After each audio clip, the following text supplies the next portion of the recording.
wisdom and understanding for the good of our community and thy greater glory. Amen. Amen. And Madam President, it's my understanding that we have a proceeding to take place at this time. If there's nothing else, I'll go ahead and read that proceeding from the agenda. Go ahead. As listed, it is a resolution authorizing the removal process for Cherie Garrett, a member of the City of Trenton Housing Authority. Thank you. At this time, council will now hold a hearing on the issue of whether THA Trenton Housing Authority member Cherie Garrett should be removed from office for misconduct. Ms. Garrett received a copy of the charges in this matter and timely notice of this hearing in accordance with state law. We will begin now, if she is present, with a brief statement or testimony by Ms. Cordelia Staton.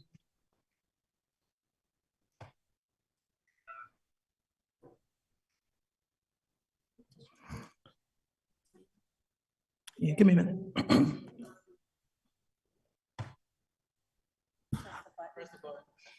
Forgive me, Ms. Staton. I just want to make sure of a couple housekeeping items. Oh. Madam President, or to the solicitors, just so I know, is there any limit in time for testimony this evening? Understood. I'll defer to the council president. So out of respect for Ms. Staton, as it is she who brought it forward, we'll respectfully go at 5 minutes, depending on how many other people there are, then we will make adjustments as need be. But as for Ms. Staton and for Ms. Garrett, should she choose to speak, they will each get 5 minutes each to speak. Thank you. Understood. Thank you. Go ahead, Ms. Staton. Sorry. My name is Cordelia Staton. Thank you for your time. I'm a newly appointed commissioner to the Trenton Housing Authority, and it's something that I looked forward to doing, serving on the authority because of all the great things that they are doing here in the city. I had my first meeting in March, and the behavior in March alarmed me somewhat. I sit next to Ms. Garrett, and she just seemed to be very combative at that particular meeting. Nothing particular. Everybody, I guess, thought it was normal, but it wasn't normal. There were outbursts. There was no regard for meeting protocols. She wasn't recognized. She wouldn't allow the chair to recognize her to have the floor. She would overspeak speakers. And a few times, she would make disparaging remarks about the commissioners as well as the administration. My second meeting was in April. At this April meeting, it was pretty much the same with Mrs. Garrett. She came in, she was, in my opinion, combative. She would, how can I explain? She was combative. It got to a point where there was a particular item on the floor and it had been answered and answered over and over again by the administration, her questions. And finally, knowing the rules of order, I called for the chairman to call the question so we could move on with the agenda. And so that happened. So after that happened, of course, it was approved by the body and we were able to have the question called. Well, she let me know. First she questioned, she says, "You shouldn't even be on this board. You don't know nothing." What? I couldn't believe it. And then she went on to say, "Oh, I know how you got it. Oh, how'd you get on this board? Oh, I know how you got on it." I mean, this was unprovoked. It was out of line. She had been out of line the entire meeting. She had referenced one of the people in, saying they weren't a good mama or you ain't my mama, and just, you'd have to see the tape. If you haven't seen it, I would ask you to see the tape, and not just particularly from April. You can go all the way back. But this behavior is not becoming a public official, and I've been one long enough to be able to kind of tell what's good and what's bad. But this was not good, and it was not normal, and it's not just me. It is all of the commissioners who have suffered through this mistreatment, this abuse, this disrespect monthly, and it just needs to come to an end. Is there any questions for me? Oh, let me finish off on that. So when the meeting was over, there were some more words, and Ms. Garrett chose to leave early, so she left. That was fine without incident. And then I came out to leave as well. Well, she approached me from between two parked cars. She come up, she's hollering, I got something to say to you. Well, we wasn't having that. And so the person who was escorting me told me to just go on and get in the car, because at that point, she was, to us, we perceived her as a threat. That just can't be. That just can't be. All these boards are volunteer, and everybody that comes on these boards, they give up their time and their talent to help move the city forward. But Ms. Garrett is not doing that, in my opinion, with the Housing Authority. She has just been, I don't consider her an asset, and I really believe that it's time for her to come to an end, continue to come to an end. She's not serving the city well. She is not living up to your expectations as an appointee to the Trenton Housing Authority. That's all I have. Any council members have any questions for Ms. Staton? Okay, Madam. yes, Council. So I don't have any questions, Ms. Staton, but I do just want to apologize that you were subjected to what you were, you and any other members of the Trenton Housing Authority. No one deserves to be disrespected at any time, especially in a voluntary position. We thank you for being on the board. We thank you and all the other commissioners that are on the board. And we appreciate you for bringing this to our attention. I have been to some of the meetings. I have witnessed it, so I know exactly what you are referring to. But I thank you for coming forward and also sending a letter as well. Thank you, ma'am. Thank you very much. Thank you. Before I read a statement that was sent in to be read into the minutes, is there anyone else that was present outside of Ms. Garrett? Is there anyone else that was present at the meeting that would like to speak at this time and offer testimony? You can come forward.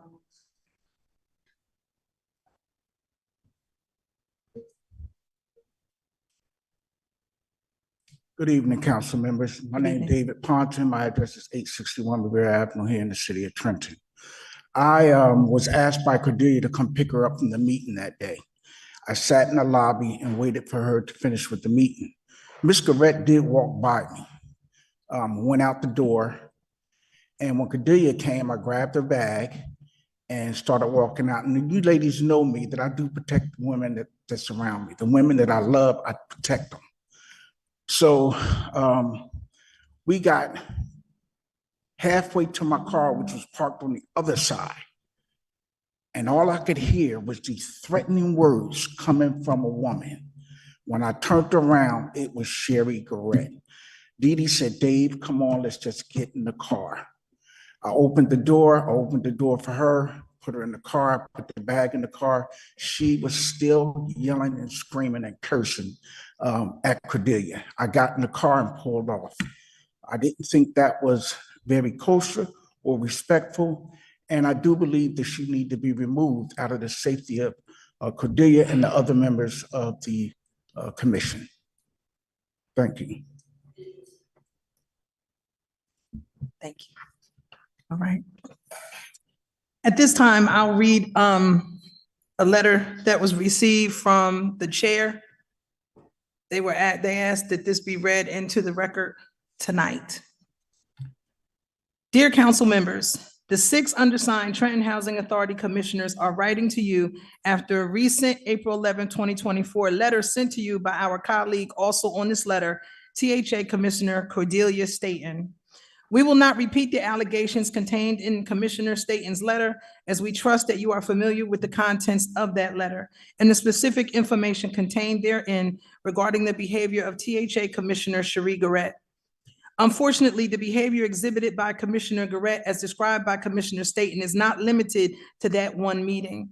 To the contrary, during her entire tenure as a commissioner, Commissioner Garrett has resorted to similar behavior during meetings directed at fellow commissioners, the executive director and his staff, as well as other professionals. Her conduct is characterized by ineffective, abusive language and unwarranted and unfounded allegations claiming malfeasance, misfeasance, or intimidating corrupt practices. Most of this behavior can be verified by viewing recordings of Trenton Housing Authority meetings from the time Commissioner Garrett was appointed. For her entire term, Commissioner Garrett has used the commission meetings as a platform to direct insulting and demeaning behavior towards all of these individuals. As you are aware, the commissioners are appointed by either the council, mayor, or state of New Jersey and serve without compensation. They are dedicated to the mission of the Trenton Housing Authority and work hard with the administration to deliver quality, safe, and habitable housing for the many residents in the system. The allegations and innuendos repeatedly uttered by Commissioner Garrett against her fellow commissioners and members of the administrative team are divisive, slanderous, insulting, and totally unnecessary.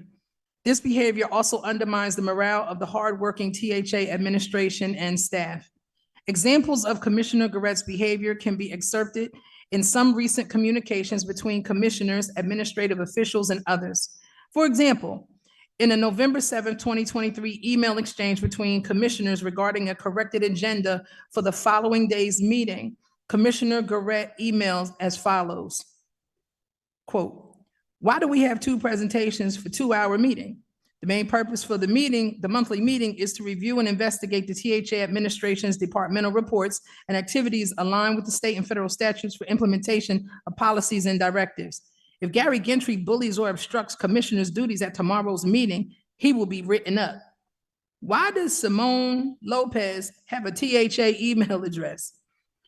In February 2024, an email from Commissioner Garrett to fellow Commissioner Simon Lopez, Commissioner Garrett states as follows. So after the email addressed the question, that was the end quote. Now quote, "Mr. Lopez, I'm not going to further discuss your issues with you or anyone else of the board without Trenton City Council liaison, mayor's office, or someone from the governor's office and HUD regional administration. The Trenton Housing Authority Board of Commissioners lacks the legal accountability of its duties and governance. One of the major legal issues are that we have board members who lack the experience and understanding of paid training to be on the THA board functioning in the capacity as commissioners. Mr. Lopez, you are one of the commissioners that lack in your understanding of your role as a THA commissioner.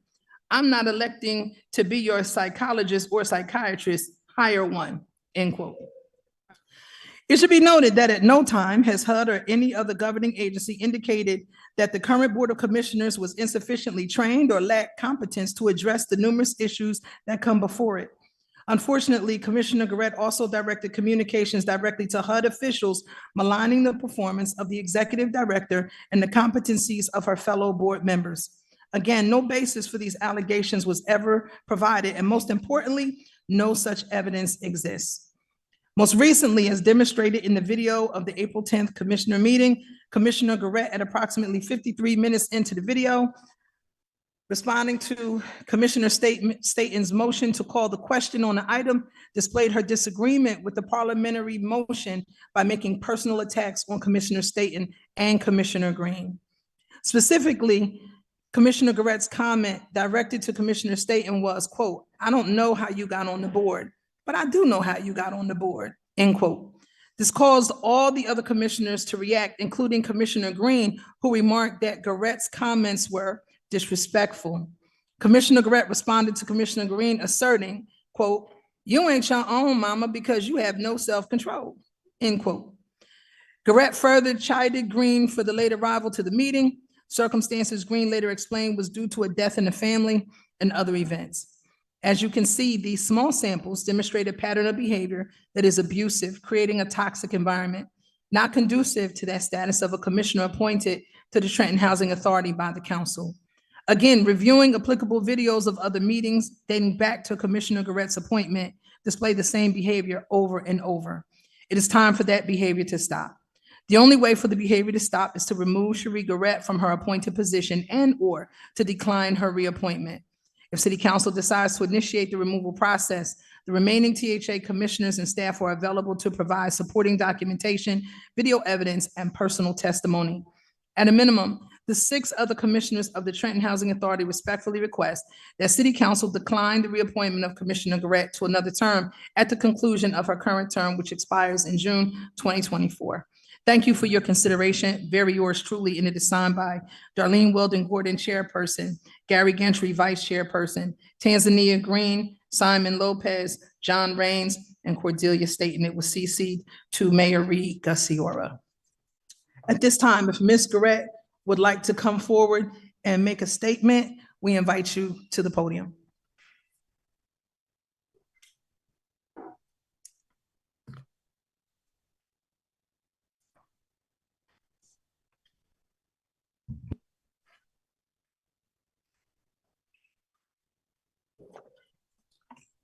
Hello, City Council, Council President, and the other council supporting staff. Thank you for having the opportunity for me to stand here and talk before you.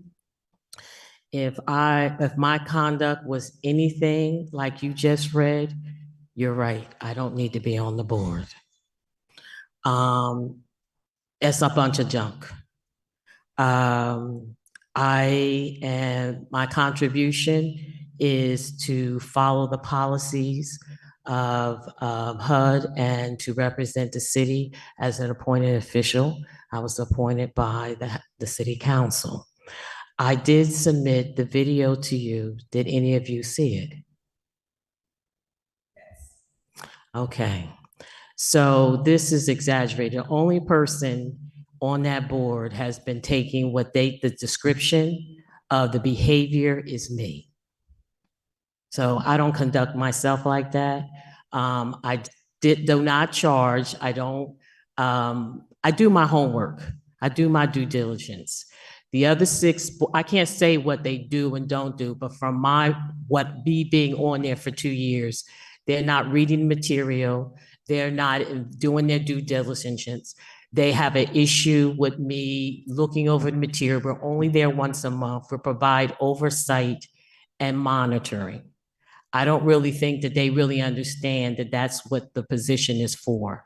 Yes, it's not a paid position, but I take it very, very seriously because we advocate for those residents. I have residents here. I have been attacked, followed out of the building, cussed out by the same person who wrote that letter to you. Okay, I have a gentleman here where the residents and guests went completely off on that board about the behavior of at least 4 of the board members who were appointed by the council, okay, about their behavior.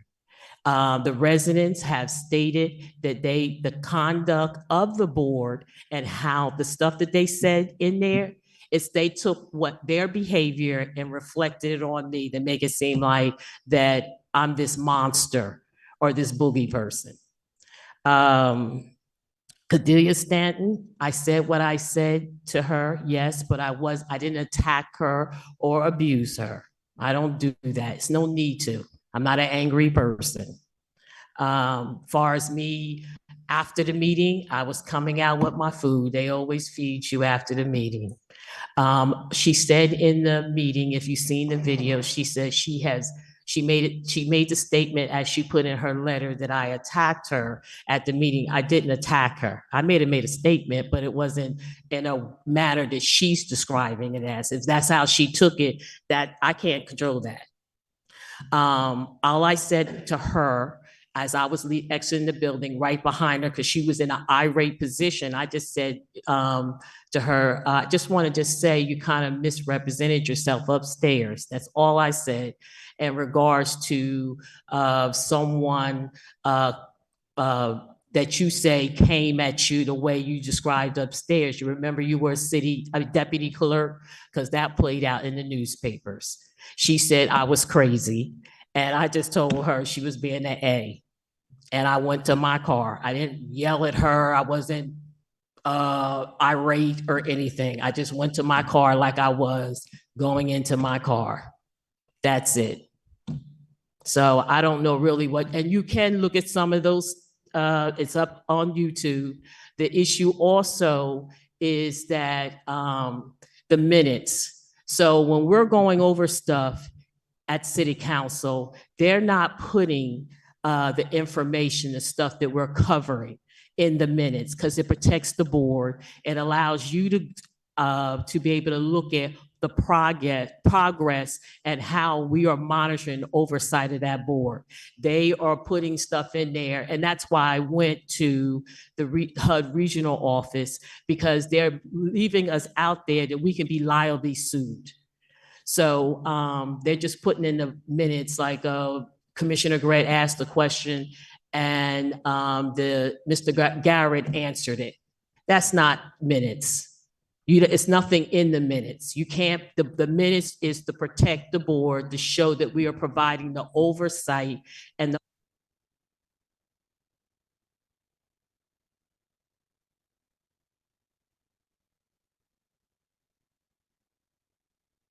Believe that is your time allotted. Oh, that's why that gets cut Yes, off? yes. Oh, I'm sorry. No worries. But I just want to end it like this. It's not true. But if that is your privilege, it's your authority to remove me, but it's on you, but it's not true. I don't come at anyone like that. And I don't function. What they put in. Thank you, there Ms. is- Garrett. Thank you. Thank you.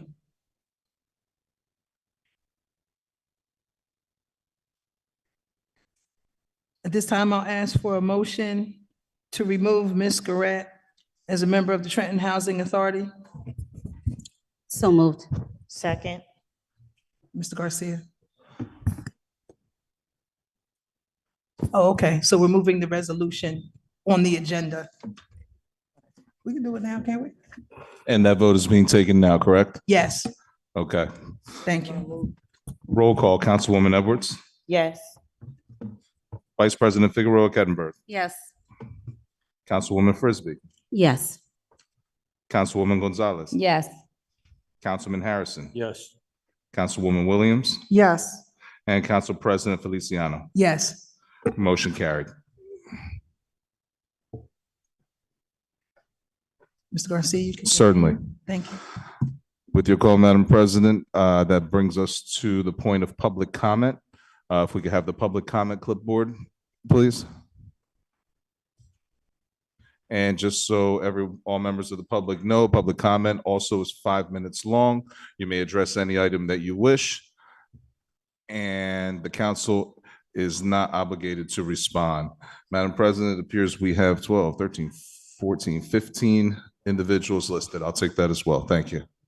So, Mr. Garcia, we're going to amend the time to 3 minutes each. Is that a motion that I hear? Yes, Second. Is there a second? I'm sorry. So it's moved by the council president, second by, Frisbee, thank you, you're welcome. to reduce public comment to 3 minutes per person. Is that correct? yes, That's the motion on the floor. That being said, roll call, Councilwoman Edwards, Yes. Vice President Figueroa Kettenberg, Yes. Councilwoman Frisbee, Yes. Councilwoman Gonzalez, Yes. Councilman Harrison, Yes. Councilwoman Williams, Yes.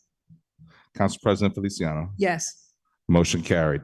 Public comment will be reduced to 3 minutes at this time. The first person that we have for public comment is Amin Abdullah.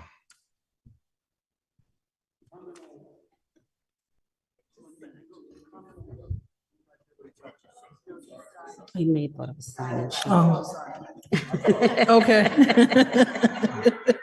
Moving right along. Thank you. Laura Mora, is that Leaf? Is that correct? All right.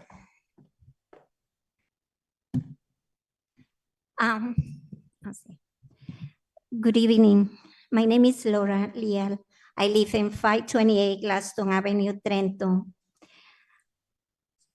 Distinguished members of the council, city council.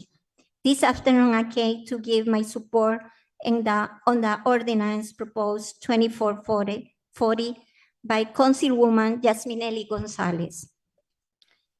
During my work with the Spanish-speaking community, saw me that of the many needs that our Latino community have, needs between finding work, food, rent, pay bills, services, etc., and the big barrier to learning the English language. but there are not places that teach on weekends in our community to study the language. We know Mercy Community College and other organizations have free ESL, but the space always limited. There are some people that charge a starting amount for English classes. However, our immigrants either have food on their tables or study. Having information of the services provided by different departments of the City Hall in the Spanish will give the Spanish-speaking community the opportunity not to be swindled for not understanding the language.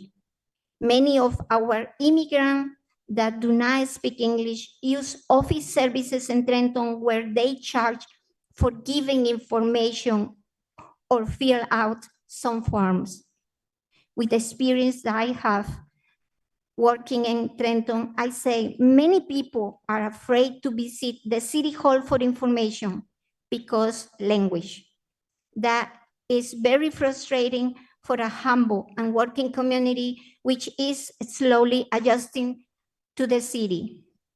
You have no idea of the text calls I received from people asking for services information because the English language is a barrier. I respectfully request that you consider the Ordinance 2440 and give your affirmative vote. Thank you so much. Have a blessed evening.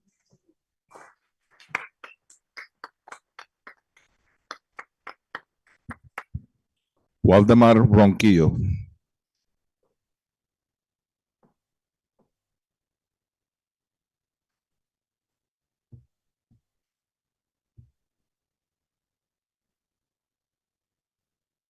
Good evening, everyone. My name is Waldemar Ronquillo, community activist for a long time in the city of Trenton. And I'm here to consider 2440. We need it in the city.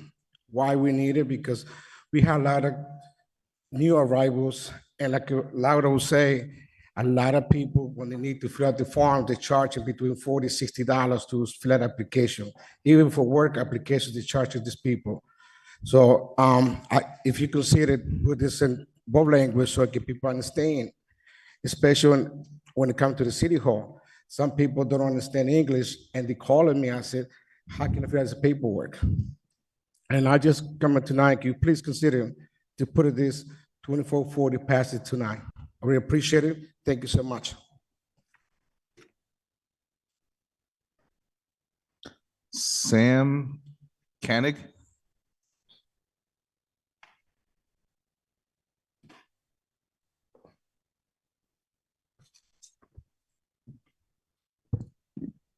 Good evening, Council. My name is Sam Koenig. I'm standing here today as well to support the Ordinance 2440. Today, I stand as a strong advocate of the proposed Ordinance 2440, requiring certain city documents to be translated into Spanish, not just as a practical measure, but an essential step fostering inclusivity in our community where every voice is heard and valued. I currently work at the College of New Jersey for the Center for Community Engagement. I also work for Mercer County Community College, and I'm on the Board of Trustees for the Trenton Area Soup Kitchen. And I frequently, if not every single day, encounter individuals who would truly benefit from this ordinance passing, and it would improve the quality of life. So I offer something I wrote this morning, and it's a story. So Sonia Maria is a resident of Trenton for over a decade. Maria owns a small bakery in a popular, predominantly Latino neighborhood, where she started to support her family and serve her community. Maria's bakery is not only her source of livelihood, but it's also a gathering spot where locals enjoy her delicious pastries and warm company. Maria, like many in Trenton, predominantly speaks Spanish. Despite her success as a business owner, she faces significant challenges when trying to navigate city regulations, permits, and compliance documents, all of which are in English. Each time she needs to renew her business permit, she makes changes to her shop. The language barrier process is daunting and confusing. She often relies on her teenage daughter to translate, or has to pay for professional services. Now imagine that the city has provided this service and the communication is now in Spanish. Maria receives the renewal notice and her business permits are both in English and Spanish. For the first time, she reads the document clearly in her native language. And she's able to understand the requirement and completes the process quickly and independently, feeling empowered and respected by her city. This change might seem small, but for Maria, it's transformative. She can now fully participate in the civic life of her community, make informed decisions about her business, and engage in confidence with city services. Maria's story is a small example of the hundreds of business owners and the thousands of Spanish-speaking residents that are in the city. So with this being said, I look forward for a favorable vote from the City Council and that unanimously that you make history today. Thank you.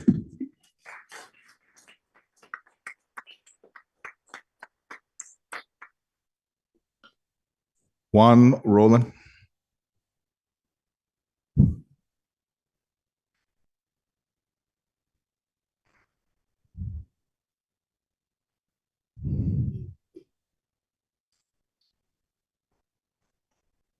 Please just state your name and address for the record, sir. Juan Roland, 1314 South Clinton Avenue. Thank you. Good evening, Council President, Vice President, and council members, as well as everyone in attendance today.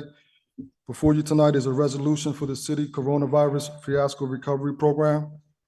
The Empowerment House submitted a proposal to provide direct assistance to justice impacted and/or Trenton residents.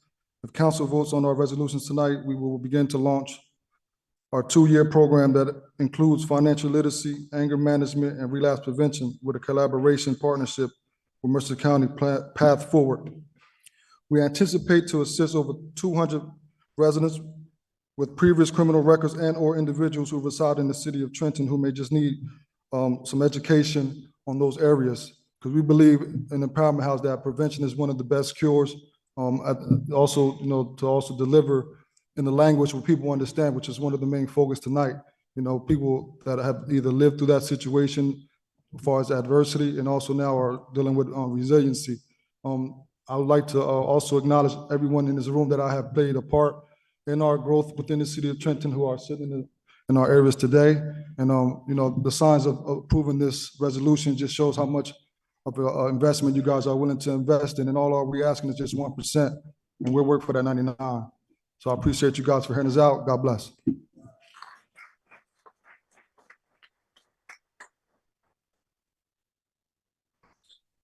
Jackie, help me out with the last name, starts with an L, Lesh. Is that how I said this? Did I say that correctly? I was way off, huh? Way off, Okay, way off. It's my handwriting. got it. Next time, put a computer up. I'm gonna blame you, no worries. Buenas noches a todos. Mi nombre es Jacqueline León. Soy residente aquí de Trenton, Nueva Jersey. Vivo en la 350 de South Broad Street. Quisiera poner para la resolución 2440 para que los documentos aquí en Trenton sean traducidos en el idioma español. ¿Me entendieron bien? I see some blank faces up there. All right, so you need a bit of translation, right, in order to understand what I just said. And so similarly, our residents here in Trenton need that same translation afforded to them, right? We have nearly 40% of Latinos here in Trenton. Our high school is at over 60% Latinos. And so we need to make sure that we are providing them the information to not only advocate for themselves, to empower themselves, but to be contributing members here in the city of Trenton. In December, a member of the city of Trenton came up to me. And not a story, this is a real life situation that a homeowner went through. And after countless visits to this city hall, to the taxation office trying to pay their tax bill, they were told repeatedly that they were gonna lose their house. They were gonna lose their house because there was a lien on it. And no one could explain to that person the process in order to pay off that lien and get back in good standing. All they were told is they were gonna lose the house. The house was on the auction docket. And so that person approached me and I was able to call the office, have a conversation. I myself had to learn the process and understand it, and then communicate it. That person had a money order in the office by the next day. So a simple translation of information, even if it's a one-pager explaining the different steps, is a necessary component to any person living in Trenton. Again, we have a very growing Latino population. It's not a big ask at all. So we ask that you support Resolution 2440. And I thank Councilwoman Yasminelli Gonzalez for even thinking of this, because this should just be commonplace. It shouldn't have to go for vote. It should just be a common practice. And the last thing I'll say is that any local agency that receives federal monies, which the city of Trenton does, is obligated to the requirements of civil rights law. And it is a civil right law to have access to information and to receive translations on pertinent, important documents. Thank you.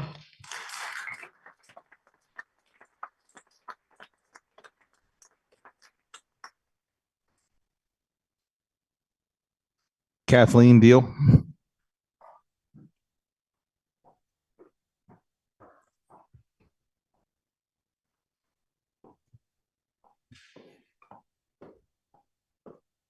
Good evening, Council. My name is Kathleen Deal. I live at 19 Greenwood Avenue in Mill Hill. I pour love into this city. I love this city. And I've stood side by many people in this room to pour love into this city. I reject hate. And over the past few days, we've seen a lot of hate come towards the Mill Hill community. And I have yet to see any of the council members denounce the hate that came towards Mill Hill on Sunday. And I'm asking that you do that. The language and disparaging comments made against the Mill Hill residents are a smokescreen to make sure that nobody pays attention, that compliance wasn't met with regards to zoning laws on a purchase of a house on Market Street in Mill Hill that is zoned as a single-family residence. There are zoning laws on the books for a reason. People should comply with those rules. I have no problem with the purpose of the want of the building owner. I have a problem with non-compliance to the rules. And the statement of this developer is that they were given dispensation to not comply with the rules by a city official and by DCA. I am asking City Council to investigate whether or not they were given dispensation to circumvent the zoning rules for their building on 412 Market Street. Thank you.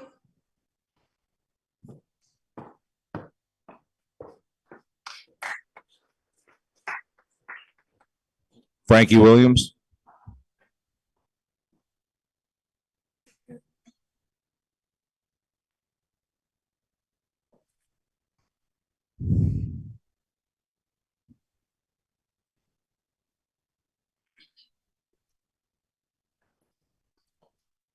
How you doing?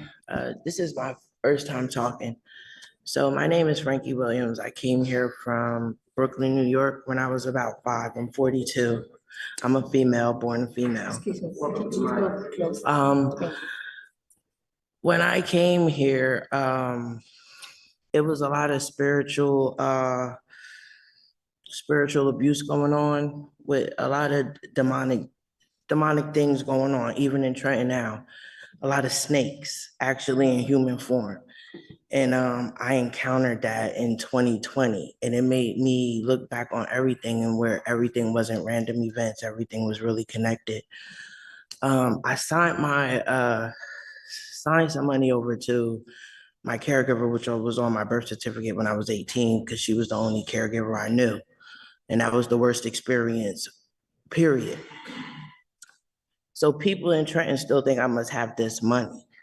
So they've been staging situations. They even took my family hostage, basically, this group. So this was a few years ago. My little sister, she got raped outside the bar. I was underage. I shouldn't have been there, but she was way underage, like 9. So when I heard her voice, I didn't even think it was her.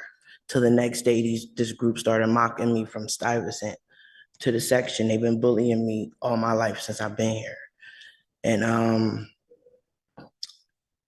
basically, I thought she was with her dad, but basically they had hold of her.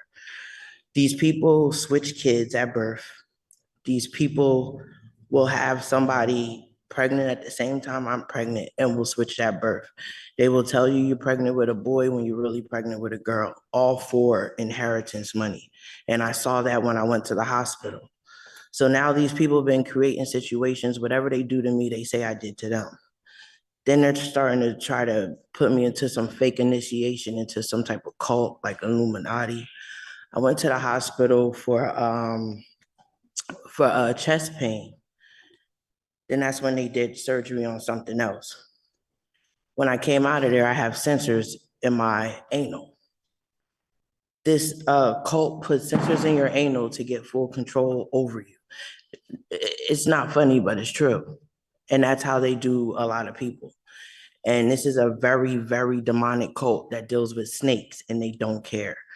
I was exposed in a sex trafficking ring like 5 years ago, and that's when they started really targeting me heavily. I'm dealing with heavy identity theft and a lot of other things. I was looking forward to talking longer, but I couldn't cut what I had to say down in 3 minutes. And I don't want it to seem like I'm ranting. So thank you.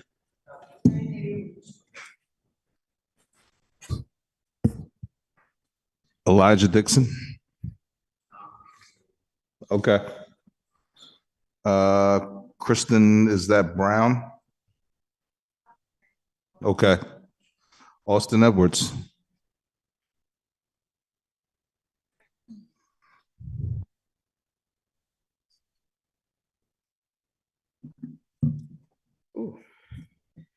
Good evening, City Council members and the esteemed members of our community.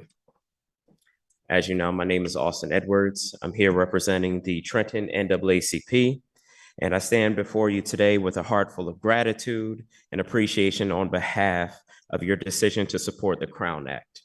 This stands not as a significant, just as a significant milestone. It's a testament to the commitment to equity, diversity, and inclusivity within our beloved city of Trenton. For those who aren't aware, the Crown Act, or the Create a Respectful and Open Workplace for Natural Hair Act, is a crucial piece of legislation that seeks to combat discrimination based on natural hairstyles, particularly targeting the systemic bias against Black individuals and other people of color. By prohibiting discrimination based on hairstyle and texture, this act not only protects individuals' right to self-expression, but also challenges deeply entrenched stereotypes and biases in our community. And I have to say, just for myself, I'm fully in support of the Crown Act because these locks right here, you know, listen, all right, these are works of art by one of our own Trenton businesses, in his image, Diane Bellamy. Now, as a representative of the Trenton NAACP, you know we've long been at the forefront of the fight for civil rights and social justice. Since our inception over a century ago, we've been a beacon of hope and a catalyst for change, advocating for the rights of marginalized communities across the nation. And our mission, rooted in the principles of equality and justice for all, resonates deeply within the spirit of the Crown Act. And this is why I want to say thank you all for, again, supporting the Crown Act here in Trenton. I know it's on the docket today, and to further solidify our commitment to the Crown Act, and hopefully you all will support us in this, we have a June 8th event that's happening here at Shiloh Baptist Church from 12 to 3 p.m., hosted by the Division of Civil Rights, where they're specifically giving training on the Crown Act, a history of racial discrimination throughout New Jersey, the history of the Crown Act, how it's passed in over half of the states throughout the US. And for people like me, us lawyers out here, where you need some CLE credits, it also offers that as well. So it's going to be a great event. Thank you again for this, and thank you for supporting the Crown Act.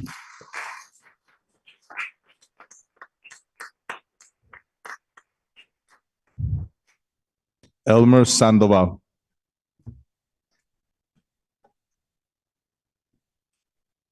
Good evening.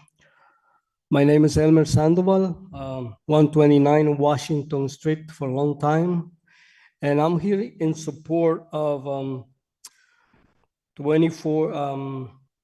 ordinance 2440 from our councilwoman at large, Jasminelli Gonzalez. Thank you very much.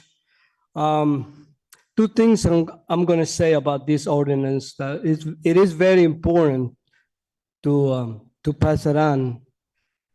Our community need every document to be translated because we've seen so many Latino speaking people coming to City Hall inquiring services. And a lot of times they have problems because the documents is only in English. And believe it or not, there is organizations out there, they charge hundreds and $1,000s to translate documents for our people. That's pretty sad. And so that's what I'm here in support because I've seen the pain of the people spending a lot of money. They don't have to, but they do because they need to have services done. And also I like to thank our councilman from East Ward, Mr. Harrison, for his support to Latino community. It is very, very supporting. And also, this, what I'm going to say is not a secret to anybody, but the Latino people in Trenton, that's the economic engine for the city of Trenton. As you know, Chambersburg is the only sector, thank you. Chambersburg is the only sector in Trenton that has a nightlife. If you want experience, you can walk on Hamilton Avenue, 8 o'clock at night, people walking from business to business. And this is how the Latino people is moving the economy in the city of Trenton. So thank you very much, Councilwoman. Thank you for stand for our community, for the city of Trenton, and by this ordinance, city of Trenton will move forward. Thank you so much.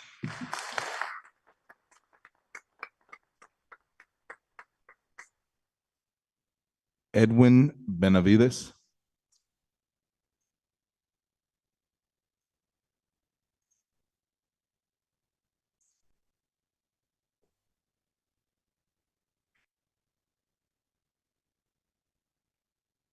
Hello, everyone.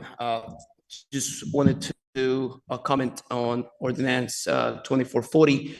I wanted to thank you guys for moving forward with this. Please state your name and address for the record, sir. Sorry. Edwin Benavides. I work in the city of Trenton. I lived in the city of Trenton for 12 years. I still work in the city of Trenton. And going back to the previous presentation, Civil Rights Act, Title VI actually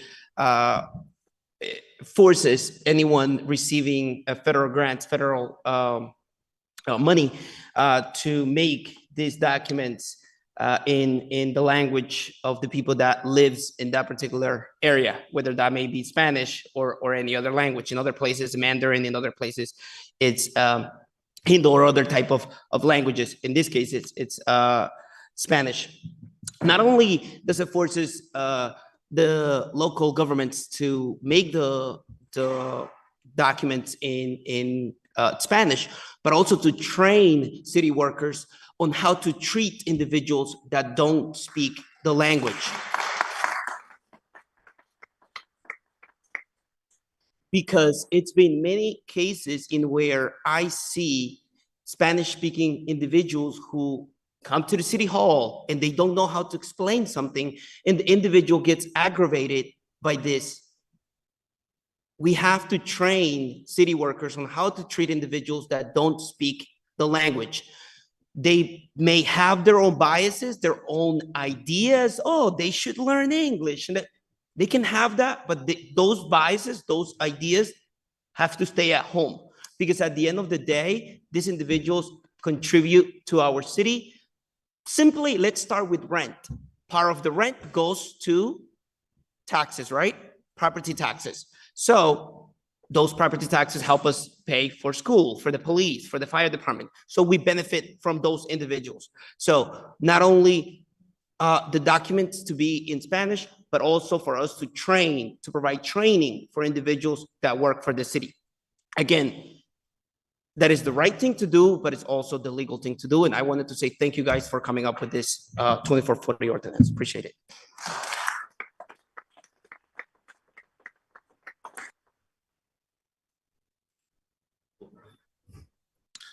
George W. Daniels. All right. Good evening. My name is George W. Daniels, born and raised in Birmingham, Alabama. I'm here today to support Ms. Garrett.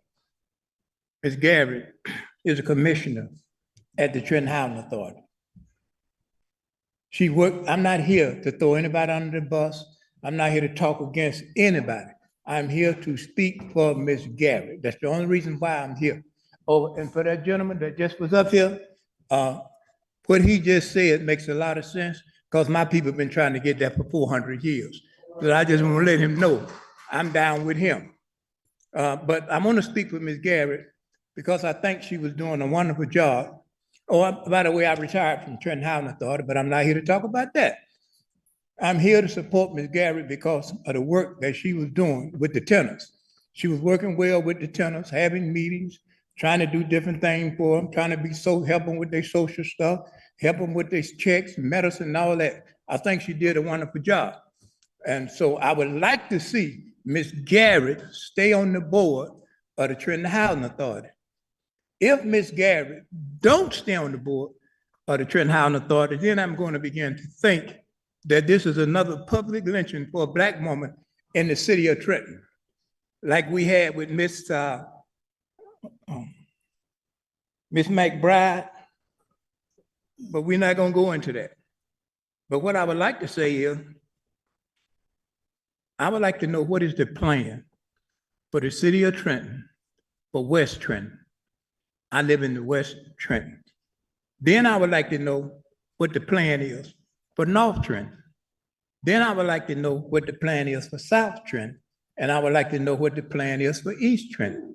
Then I would like to know what is the overall plan that city council have for the city of Trenton, because when they ran for office, they told me all the problems that the city had and the plan that they had. So I would like to know when they're going to implement this plan so we can get the city moving down Broad Street. I would like to see the city prosper and grow. I was in the city in 1968 when they had the riot. I was here. I was out there with Reverend Woodson and the rest of them trying to save the city. But I would really like to just I'm not here to talk about that. I'm just here letting y'all know where I am. I'm here to support Ms. Garrett.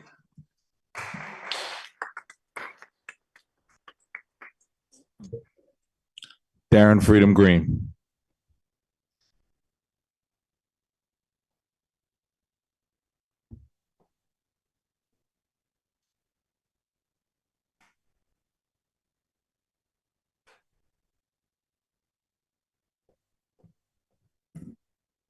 Good evening, Council President, council members, and my primo, the clerk. To the administration, I want to thank you for the opportunity to speak. I'm also supporting the initiative for the language adjustment. I think it's only proper. We teach in the schools, three of us.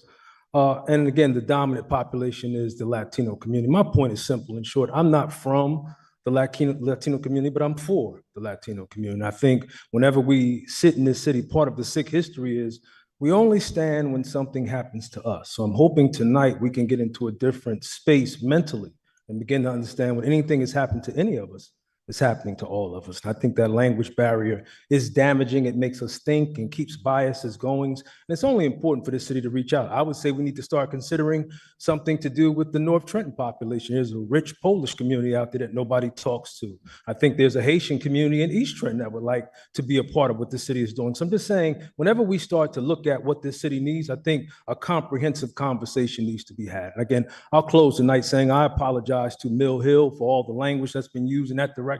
But I think what's not being talked about is how we got here. 1971, President Richard Nixon declared the war on drugs, and it allowed for a war to be on Black communities. And what you're looking at now is the residue of addictions and convictions. My brother Juan does amazing work with returning citizens. And we seem to look at them as if they're abnormal or something else, or when they come home. I teach in 5 prisons, and I spoke at Northern State last week. And 8 of the people I was talking to will be home within the next 60 days. So when people pay their debt to society and they do what they're supposed to do, where are they supposed to come home to? And then what life are they supposed to live? And I would just say, when we talk about the hate that's put into the atmosphere, be careful about the hate we put on returning citizens, because they are returning citizens, meaning they have rights, responsibilities, and they're human beings who deserve a right at a second life that they've earned through doing what they need to be doing. I'll close simply by saying this. Hebrews 13:3 says, remember those who are in prison as if you're in prison. And remember the pain and hurt that the world has given them like it impacts you. When people are hurting anywhere, all of us should be concerned about it. And if we're not treating every individual in this city like they are somebody and they're God's greatest blessing, then I think all of us need to do a moral adjustment of what's going on. God bless you.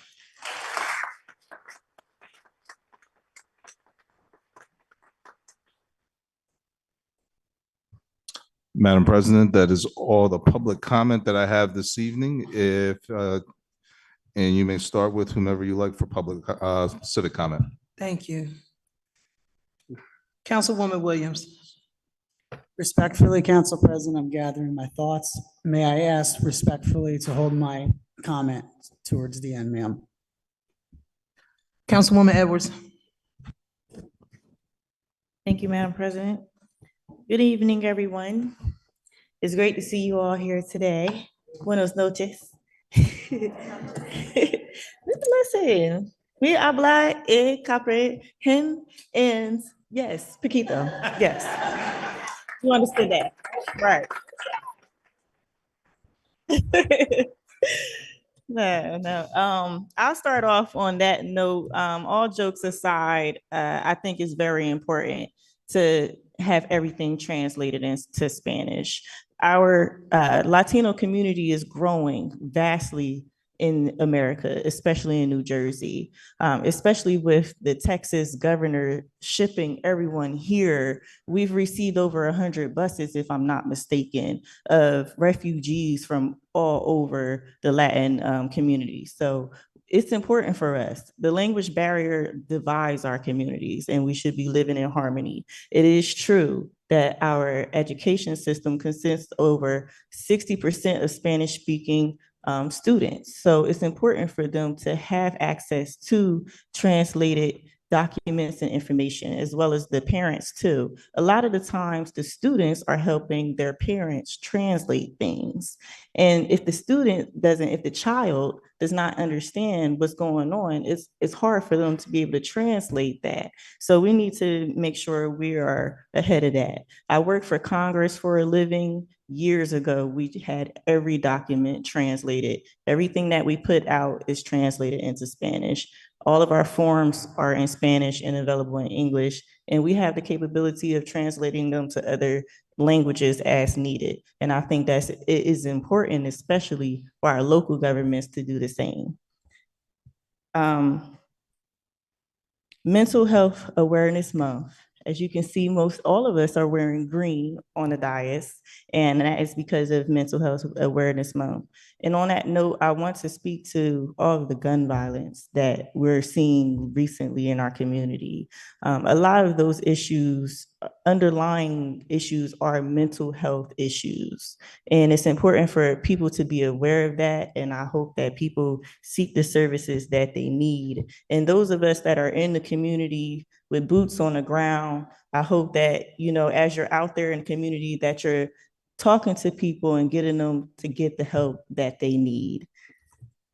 And lastly, I want to speak to the transitional home that's coming forth in Mill Hill. It's a touchy subject. I received an email, I'm sure all of my colleagues have as well, from multiple people with concerns of a transitional home or a halfway house opening in Mill Hill. And as we are made aware, it is zoned for a single family.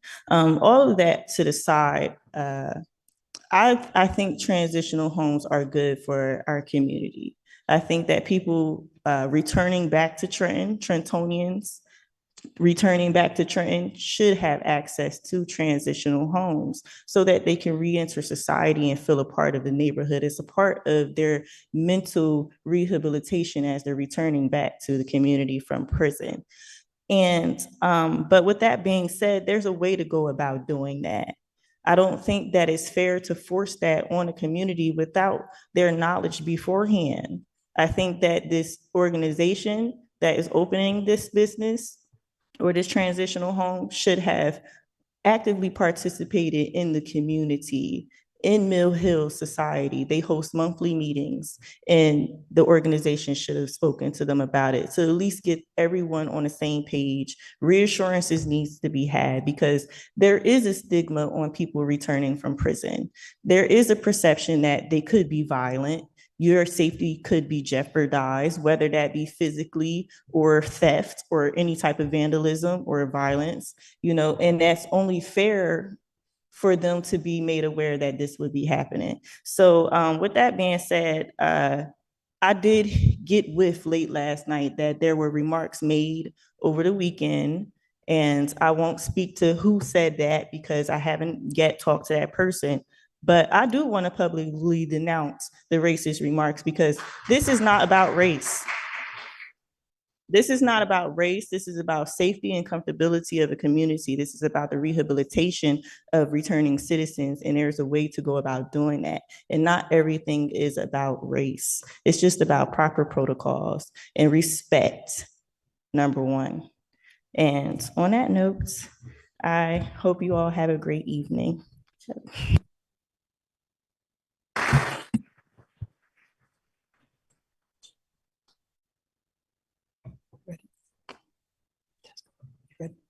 Councilwoman Frisbee. Good evening, and thank you, Madam President. I'm going to start where we actually began, which was with my Latino brothers and sisters who are here regarding ordinance 24-40. I want to first say good evening, buenas noches to all of you. And estoy feliz de votar que sí para that.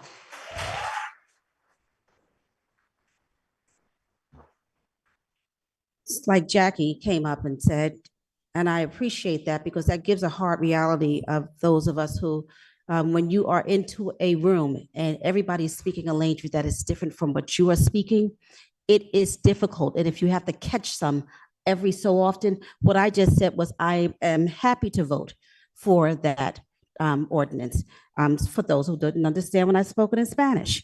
So I appreciate that, and I appreciate the way you delivered it, and I appreciate everyone who came out and supported.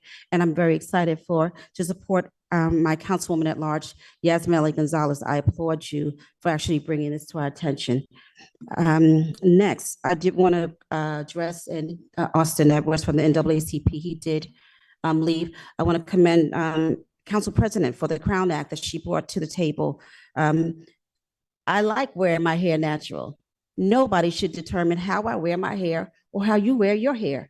I think that it is, I won't say the word that I really want to say, but it is challenging for me to even think that someone thinks that they have the right, the gall to tell you how you can wear your hair. That blows me away. So the fact that we actually need to write this is just upsetting to me beyond words, but I'm glad and I can't wait to vote for that as well. When it comes to those in Mill Hill, yes, I believe everything ought to be done in decency and in order. I do also want to say, I live next to just a door or two over for someone who is a returning citizen. I don't want anybody, and just like Mr. Green said, there is a stigma when folks come back that they're violent, they're this and they're that. Some of those folks are my brothers, some of those are my sisters, some of those are my cousins, aunts, and uncles. We have got to, if you have paid your dues, you have paid your dues, and everyone deserves a chance to get their lives together. The family that lives next to me, and actually we have 3 of them, all of them. One, I appreciate the work that you're doing in the community. Every single one of them has a right to live. Every single one of them has a right to build their family. Yes, I believe everything should be done in decency and order. I'm a rules follower. I will cross every T and dot every I, and if not, then I'm going to back it up and get it right. But I ask that everyone would digress. Everybody simmer down, and everybody give everyone a chance. And just like you would want an opportunity to have a do-over, give everybody else a chance to do over. There's a great book that I read every single day. And in it, it says, he who is without sin, cast the first stone. Every single one of us has got something in our closet that we don't want somebody to unearth. Every single last one of us. There's not one perfect person in here. The only one I know of walked on water, and I don't mean ice water. So with that said, I believe in everybody having a second chance. I believe that we should all, I'm a West Ward representative. I have several homes in my community, and we embrace and we help one another. And that's what I believe that we should do, is to help one another. Help us to get it right, but definitely help one another. With that, I'm going to close with the City of Trenton, part of the City of Trenton's mission statement, which is to recognize the people of Trenton have made us guardians of the public trust. We are committed to govern with integrity and fiscal responsibility, to seek excellence in the city's operations, and to serve all the city's people with respect and compassion. I wish everybody a good evening. I thank everyone who came up here to speak this evening, even those who came out from the Orchard House and then chose not to. We are excited about you over there, Elijah, the work that you're doing in the community. And I wish everyone well, get in safely. Thank all of our directors and all those who come out from a community. We thank you for coming out. And don't just come out when you got something like this to say. Come on out here and hear what the rest that's going on in your community. Thank you and good night.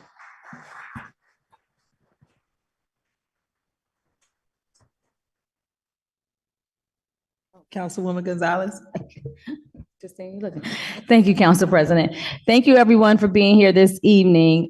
First, I'm going to just start off with saying I want to send my prayers out to all of the families who have been affected by the gun violence that we just occurred over the last week or two. As we know, we had an elder who was also struck by some gunfire, and so my prayers go out to her. Thankfully, she is okay. Apologies to Ms. Cordelia Staten and all who were subject to any of this type of behavior, especially people who are volunteering their time on different organizations and boards. I serve on several boards, and I couldn't imagine going through some of the behavior that I've witnessed. I am actually the liaison for the Trenton Housing Authority, and although I have not physically been at a meeting because they're held during the school day and during the mornings and I'm at school, however, I couldn't imagine being subject to it. I watched most of the videos, and this has been an ongoing thing for those who serve on that board. So apologies to those who had to deal with that type of behavior. I also want to thank our council president for the Crown Act that she put forward. I share the same sentiments as my colleagues.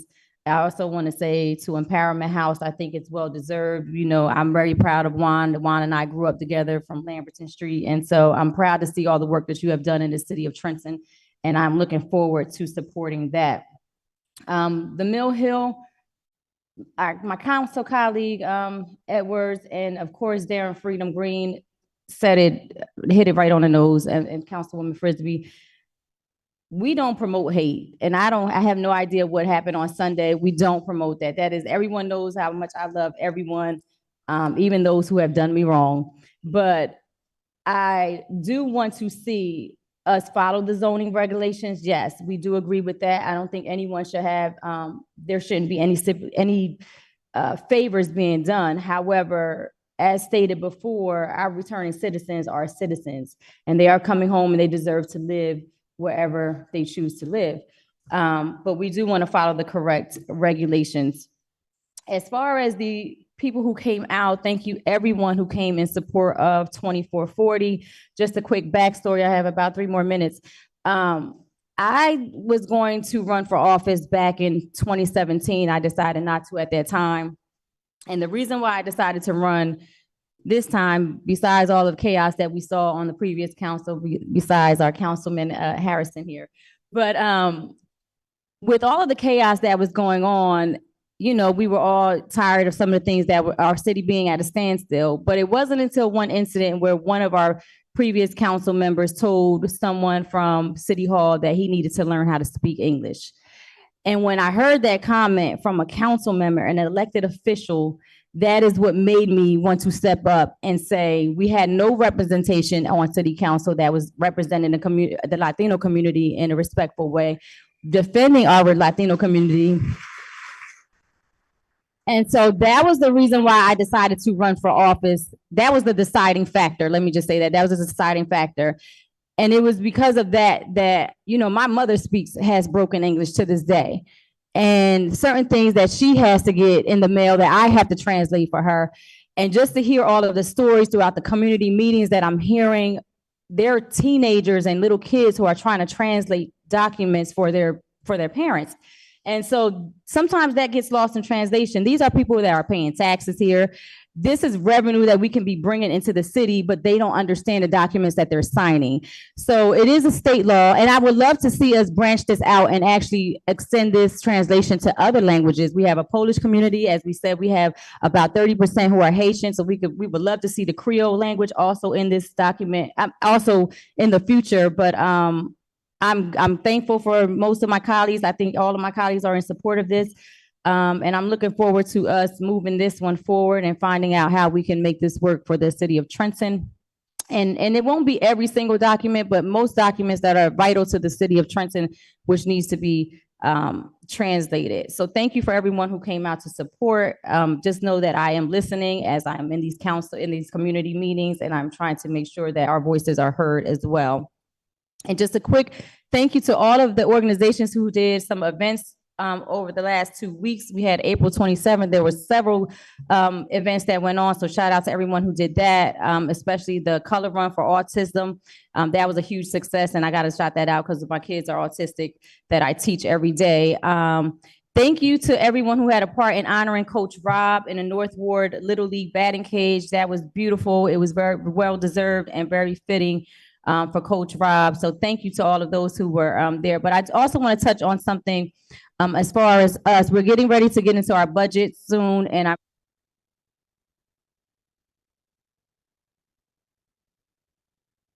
Councilwoman. I have Council President. I'm hoping that we can find the funding to provide some more funding for our education, because we all know that the foundation starts with our kids, and we need to pour in more funding into the Board of Education. I never use up my 5 minutes, so thank you all for being here tonight.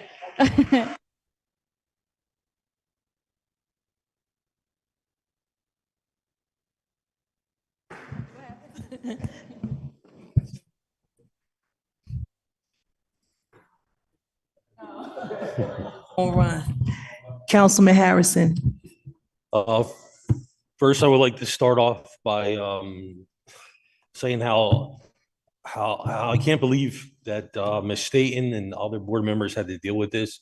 I was dealing with this the last 4 years in city council, and we don't need to see that. We do not need that chaos. We do not need people who do not know how to work with each other. It was shame to hear from multiple people how these meetings were going about. It's not how we should be doing, and it's not how we should be acting as a city. Also, regarding the Crown Act that the council president introduced, I will wholeheartedly be supporting that. I think it's a wonderful idea. Regarding 24-040, I think that's another wonderful idea.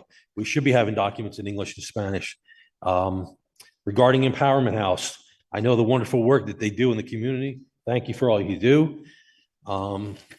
Again, like my colleague had said before, I think it was a safety issue. I don't think it's about a race issue on Mill Hill. The community should always be addressed about what we're doing in that community. Secondly, I'd like to thank all the people that came out to the community cleanup on Saturday. It was a summer cleanup, 9 a.m. to 1 p.m. over on Greenwood Avenue at the Briggs Library. We had a lot of people come out, help cleaning up the community, which was a wonderful day. And also wanted to get Miss Richards to speak about about the Unity Park regarding the plan proposal for soccer in the park. If you would speak on that. Thank you.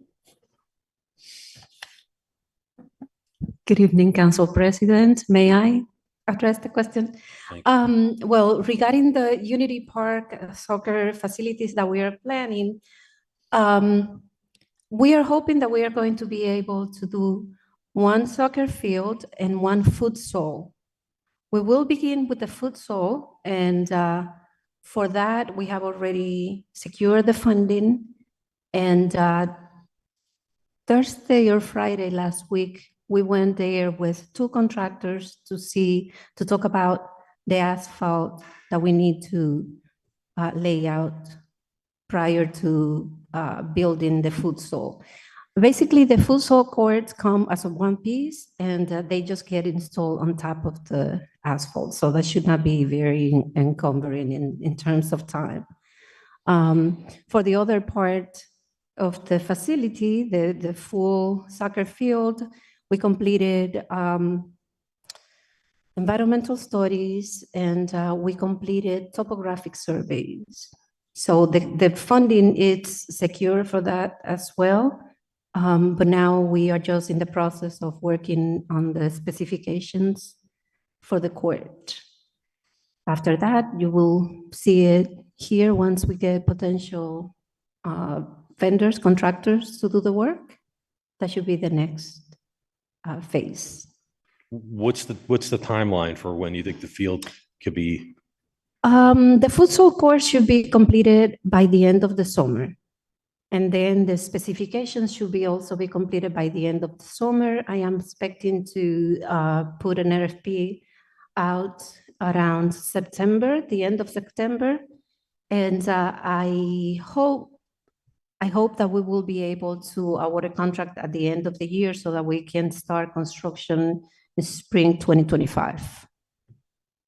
Yeah, because you and me, and I think a lot of people in this room know that the Chambersburg community is wholeheartedly supporting the wonderful job that Jose does with soccer.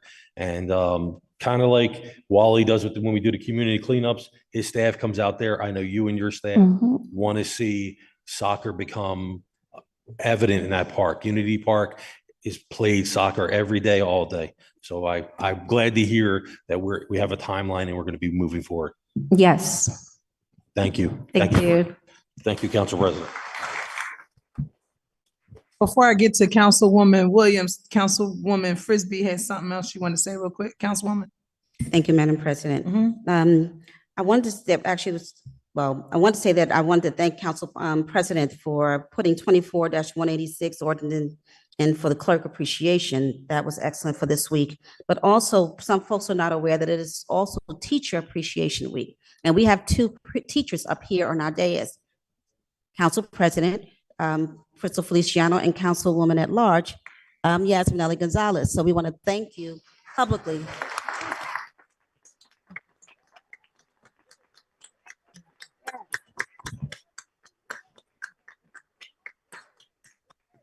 Thank you. Having them taken care, knowing that our children are in their hands is a blessing. And the last thing I wanted to say, since I had 30 seconds left, on next Tuesday, which is May 14th, please come out. I have my West Ward conversations on Hermitage Avenue at the old police station. Thank you so much. Thank you for my time. You're welcome.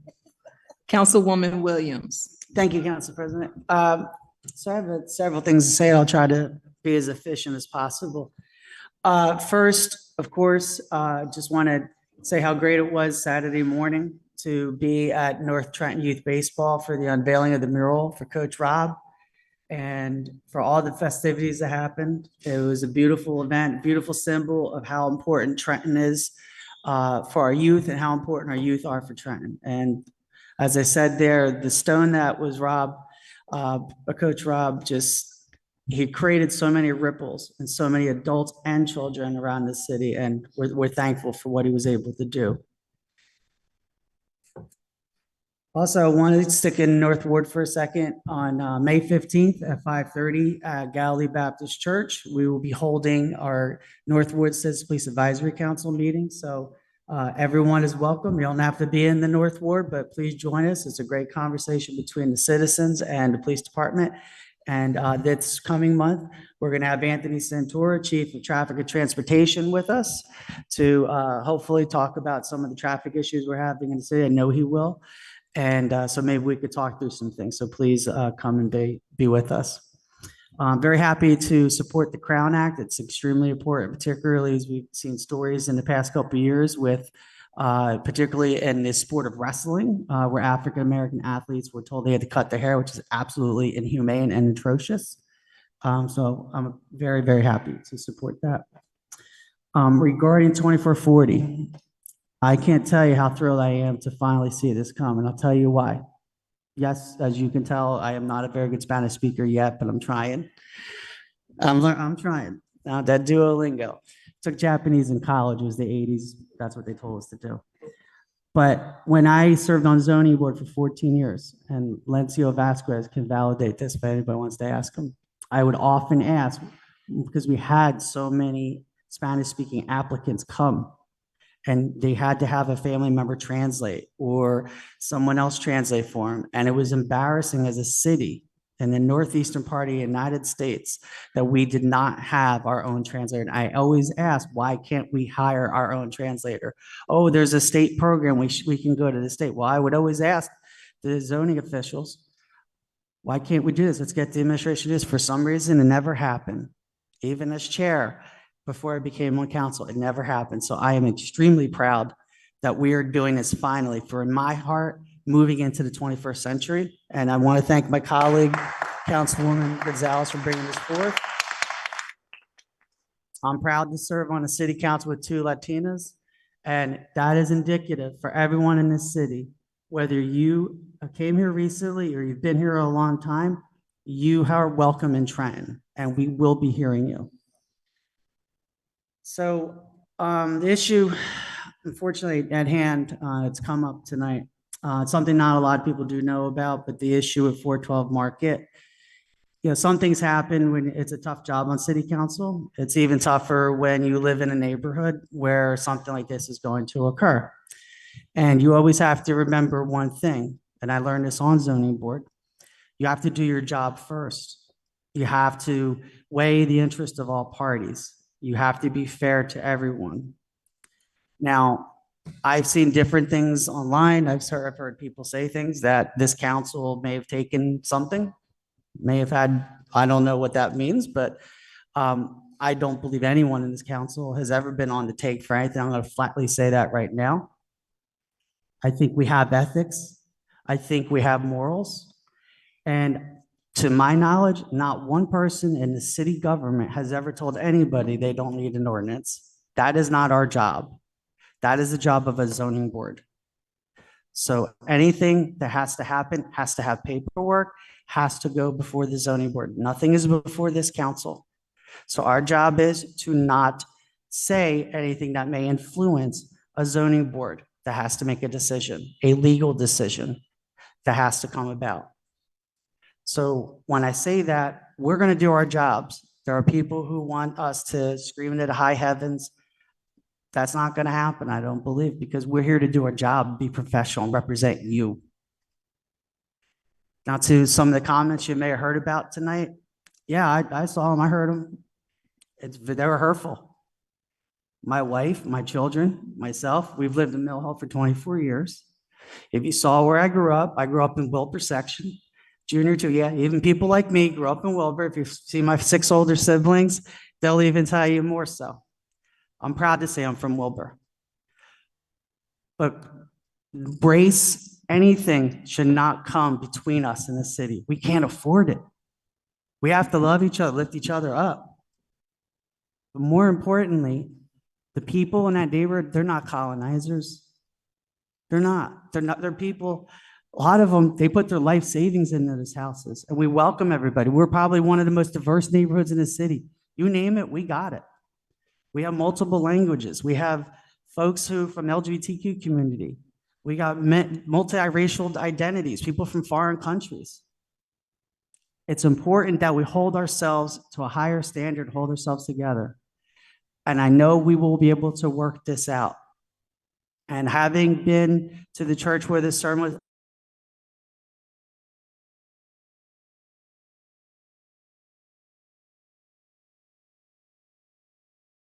was, but let's come to a solution. I know we will. Returning citizens have a right to rebuild their lives.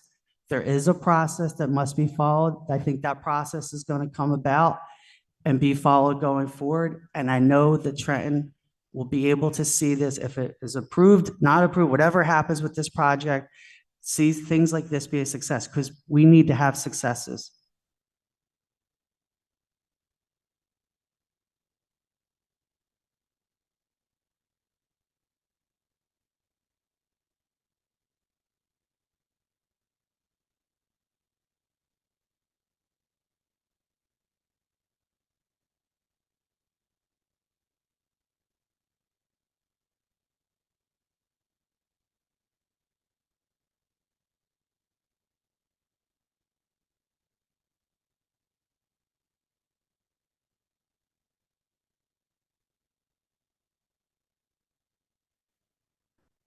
Council Vice President Figueroa Camber. Thank you, Council President. Good evening, everybody. It's so great to see so many familiar and beautiful faces in the audience tonight. For whatever reason you guys are here, it's just great to see the participation. It's great to see you guys come forward. It's great to see you guys have your voices heard. Because, you know, it's not always the complaints and always the what can we do for you. It's also, you know, this is great. Thank you for implementing this for us, and this is going to help us grow. So I'm really glad to see you all here this evening.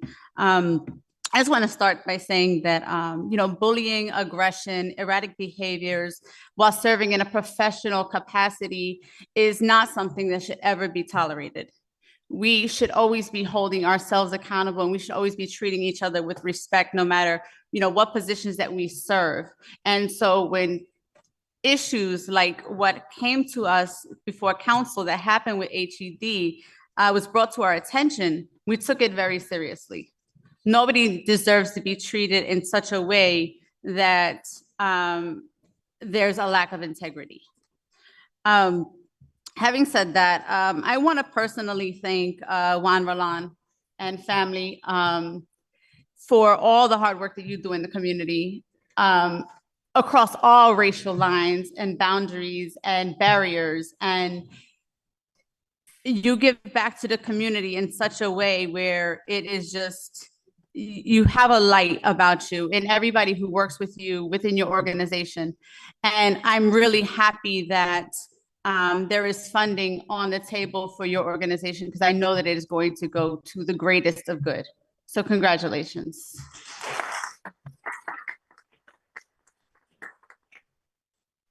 You know, catering to and providing dignity and respect to our returning citizens is something that we often overlook. We say it. We say, oh, yes, absolutely, that's important. But when it comes to giving that respect personally to individuals and saying, you know, whatever you did, you served your time, you have been rehabilitated, welcome back into the community. Let me take your hand and let's move. That's not something that's often done. There's still the stigma, there's still the bias, there's still the smirks and the talking behind the back. And so when you want to say something, when you're going to say something with your chest, mean it. And thank you again, Empowerment House and all others who are looking at all individuals as human beings moving forward. That is something that, you know, we don't need to just talk about, we need to be about. Mental health awareness is something that's very important to me. And thank you to my colleagues, and particularly to Council President Feliciano, who is on the forefront of mental health awareness and bringing it, you know, bringing about counseling and therapy and let's talk about it. And there's so many different facets of mental health. I myself have been dealing with mental health issues in my family with my mother and my sister, you know, for quite some time. And it doesn't only impact those who have the affiliation, but also those who are the caregivers, also those who are facing and dealing with them on a daily basis. So this awareness, these programs, this therapy, these things are very, very important. So constantly bringing back about this awareness is excellent. And again, thank you, Council President, for that. I am not aware of the remarks that were made over the weekend with regards to the transition housing, and I do want to get more information about that. I do not invoke hate whatsoever. Absolutely not. But I do want to get more information, and I do hope that we can come to some sort of something that works for everybody with regards to the community. And to your point, it's not about who's coming into the community, it's about the order and procedure of it, which is paramount. So thank you for bringing that to our attention as well. And it's something that we should definitely be looking into. The last meeting that I had with regards to the Trenton Animal Shelter, I'm very happy to say that a lot of dogs have been adopted out. We're moving animals. This is something that we need to, you know, keep doing because it's not these animals' fault that they land in there, but we really just don't have the resources. With regards to the language ordinance, I'm very happy that this has come forward. This has been mandated by the state of New Jersey since January 2024. I'm glad that it's being recognized within a municipality. I'm looking forward to us finding the funding appropriate to make sure that these translations are done properly as they are needed. I've been a bilingual investigator for over 20 years in my career, and I'm the director now. And I know that, you know, speaking to families and speaking to individuals in jail who do not speak English, they feel lost and they don't feel comfortable speaking to somebody who does not speak their language. And when I send my investigators out now throughout the state of New Jersey and they don't speak the language, they have to rely on Language Line and other things that are just not as personable.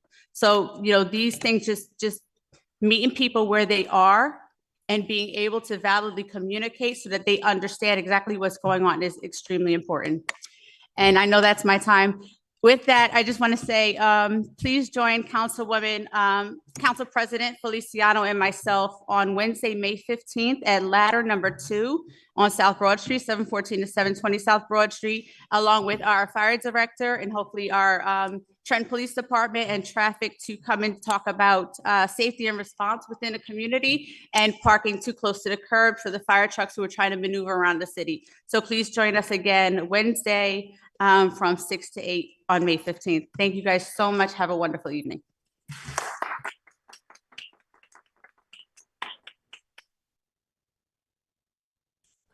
Good evening, everyone. Thank you for coming tonight. It is a pleasure to see everybody. I wish that we could see you all the time. But I certainly understand that when there is a cause that is important to the people, you will come forth and you will speak on that. So you get much respect from me for coming forward on tonight. Let me just say this. I do want to echo the sentiments of what my colleagues have said about this issue in Mill Hill. I didn't hear what happened firsthand for myself. I did get certain messages from people that said that there were racial things that were said, and it was very derogatory in what was presented. I in no way support anything like that. I don't care who said it. I don't care if they're a minister in the church or if there's somebody standing on the street. So let's be clear with that. I do not support anything like that coming from anybody's mouth. With respect to the transitional house that's coming, that's there in Mill Hill, I could say, I don't even think we really knew about that when it was happening until it happened. There was nothing that came before council that we had to even vote on. So that was a transaction that was done with the administration and with the buyer. So let us put that out into the atmosphere so that we are clear with that as well. Our lines are drawn as what the council does, what the council does not do. And there's certain things that we can step into and there's certain things that we cannot, right? So I just want everybody to understand that, you know, everybody's like, the council needs to do this, the council, we do have investigatory powers that we can look into certain things. So to that end, we can move in a certain direction, but if the administration has done the deal and certain things like that, unless it's something that has to come before us, sometimes we don't even know until it's done. So please don't blame us for what we don't know. It is Municipal Clerks Week, so we shout out our awesome clerk when Mr. Cruz is done talking to him. When Mr. Cruz is done talking to him, we just want to shout out Mr. Garcia for Municipal Clerks Week. Thank you. Sorry, Mr. Cruz, for the awesome work that Mr. Garcia does. For those that don't know, Oprah was an issue in our city, right? People complaining about getting records and documents. And as we look a little bit further into it, it was not only the clerk's issue, it was actually departments within the administration. Everybody now is working on one accord to move a little bit faster to get things done better, so that way you're getting what you need. But Brandon, to his credit, actually had an internal training that was done here for the directors that were here. And then he had external where he brought in people from the state that actually came and gave such a wonderful training that when he went for his recertification classes, they actually shouted him out at the event for having such a wonderful event. So Mr. Garcia, we say thank you. Congratulations on the phenomenal work that you do. We appreciate you and look forward to you continuing on moving us forward. Thank you to my colleagues. For those that could, Thank you all, right? by the way. You're welcome. Thank you to my colleagues, those that could, and to the administration, and Mr. Teresi for putting your green on as I requested for Mental Health Awareness Month. We just wanted to show support. We did have a resolution that we passed at the last meeting that said that May is Mental Health Awareness Month in the city of Trenton, and it's very important that we recognize that as well. So thank you, everybody that could, that did. You are appreciated.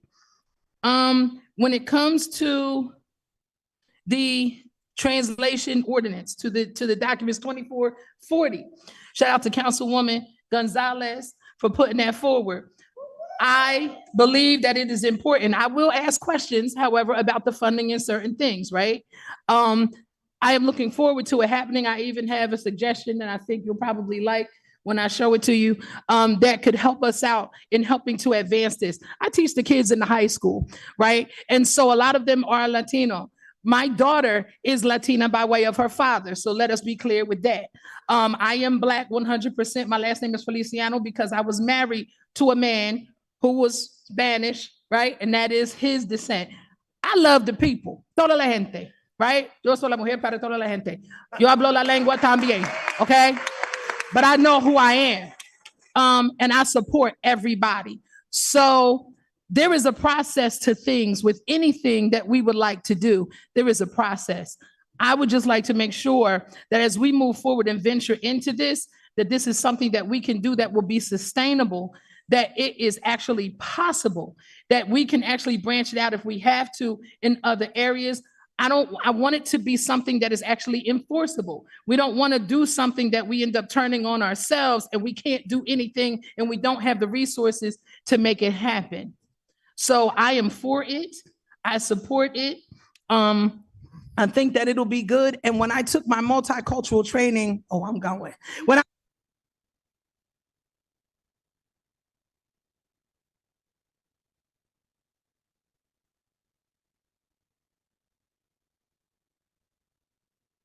We actually, to Jackie's point, watched a video where they showed the child who was a Spanish-speaking child, and the child was sitting in the room and was listening to all of the people speaking English around him.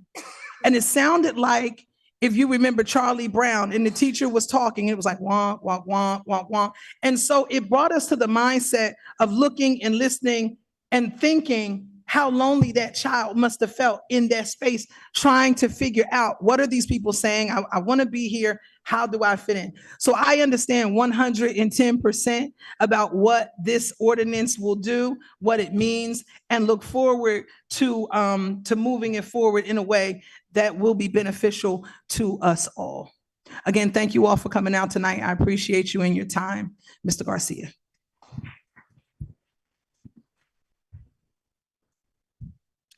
All right, Madam President. This brings us to the remainder of the docket, communications, petitions, and reports. You will vote on Thursday. We are now at ordinances for second reading and public hearing. Oh, I'm sorry. Madam President, Mr. Cruz would like to address the council momentarily, if that's all right with you. Good evening, Madam President and Council. There was a statement that was made that this council was not aware of what was happening at the Mill Hill with the boarding house or the transitional house. And yes, you are correct. However, administration had no knowledge as well, because a statement was made that the administration has something to do with the church, and that is not factual. In fact, this council got the notification from the church before we did. So if it wasn't because you sent it to us, we never would have known what the intent of this church was. So yes, so just want to clear the record that this administration also had nothing to do with it, or had any conversations with the church until it popped up on your radar. Yes, thank you. Thank you for that. And so to that point, when I did receive the email from an outside party that was affiliated with the church about redevelopment, I didn't read through to see what they were talking about. I saw a pilot for an area. I took it and forwarded it to the administration because council, we don't touch redevelopment, right? So I forwarded and said, here's this, you all need to handle this. And that's where it was. I didn't know if it was a transitional house, a regular house, a row house, a outhouse. I forwarded the email as it was when they asked for whatever they were looking for with the pilot. Thank you, Mr. Garcia. Certainly. Madam President, moving on to the rest of the docket. We are at ordinances for second reading on public hearing. If you'd like me to read those each. Yes. Ordinance 24-14, an ordinance of the City of Trenton amending Chapter 10, Alcoholic Beverages, Section 10.5, Restrictions of the Code of the City of Trenton to permit a waiver of distance restrictions under certain circumstances. Ordinance 24-18, ordinance authorizing the sale of city-owned property commonly known as Baker Alley and identified in the city tax. Yeah. Well, the hearing, I believe, is Thursday, right? When we vote on voting day? Yes? Okay. Thank you. We're at 24-18, correct? Yes. Ordinance authorizing the sale of city-owned property commonly known as Baker Alley, identified on the city tax map, block 23803, lot 19, pursuant to NJSA 40A:12-13B5 to El Catador Bar and Grill for the sale price of $1,000. Ordinance 24-26, ordinance to revise certain positions fixing salary ranges, therefore, and setting certain regulations for the implementation of same, construction official. Ordinance 24-28, ordinance to amend chapter 222 of the Code of the City of Trenton, rent control to fix rental increase at 4%.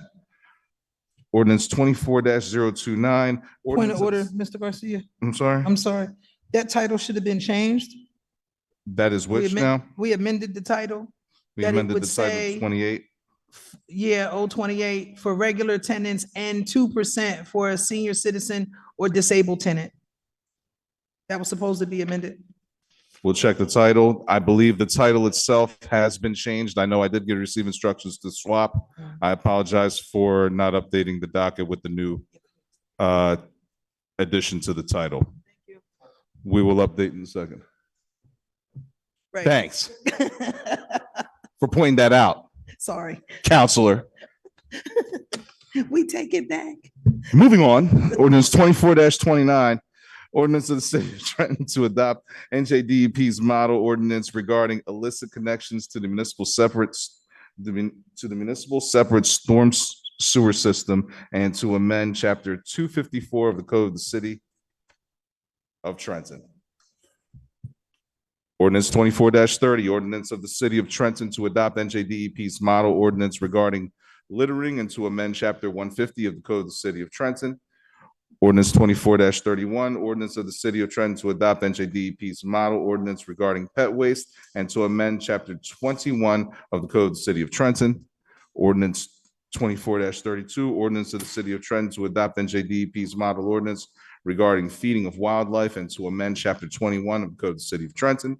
Ordinance 24-33, ordinance of the city of Trenton to adopt NJDEP's model ordinance regarding privately owned refuse containers and dumpsters to amend chapter 254 of the code of the city of Trenton. Ordinance 24-34, ordinance of the city of Trenton to adopt NJDEP's model ordinance regarding yard waste and to amend chapter 312 and 248 of the code of the city of Trenton.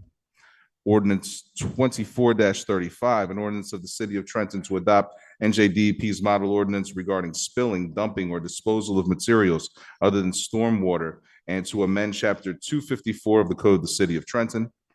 Ordinance 24-36, an ordinance of the city of Trenton to adopt NJDEP's model ordinance regarding privately owned salt storage and to amend chapter 254 of the code of the city of Trenton.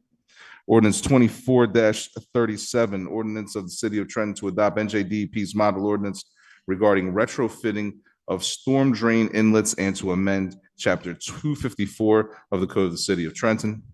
Ordinance 24-38, an ordinance of the city of Trenton to adopt NJDEP's model ordinance regarding tree removal and replacement to amend chapter 287 of the code of the city of Trenton. Moving on to resolutions.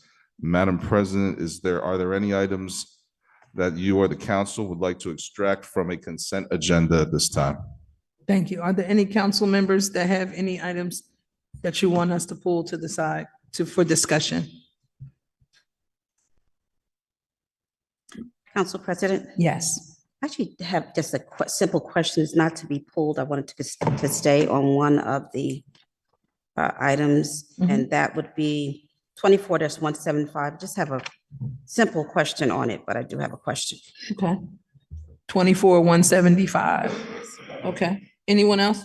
Council President, I don't want to remove it from the docket, but I do have just one quick question also on the developers.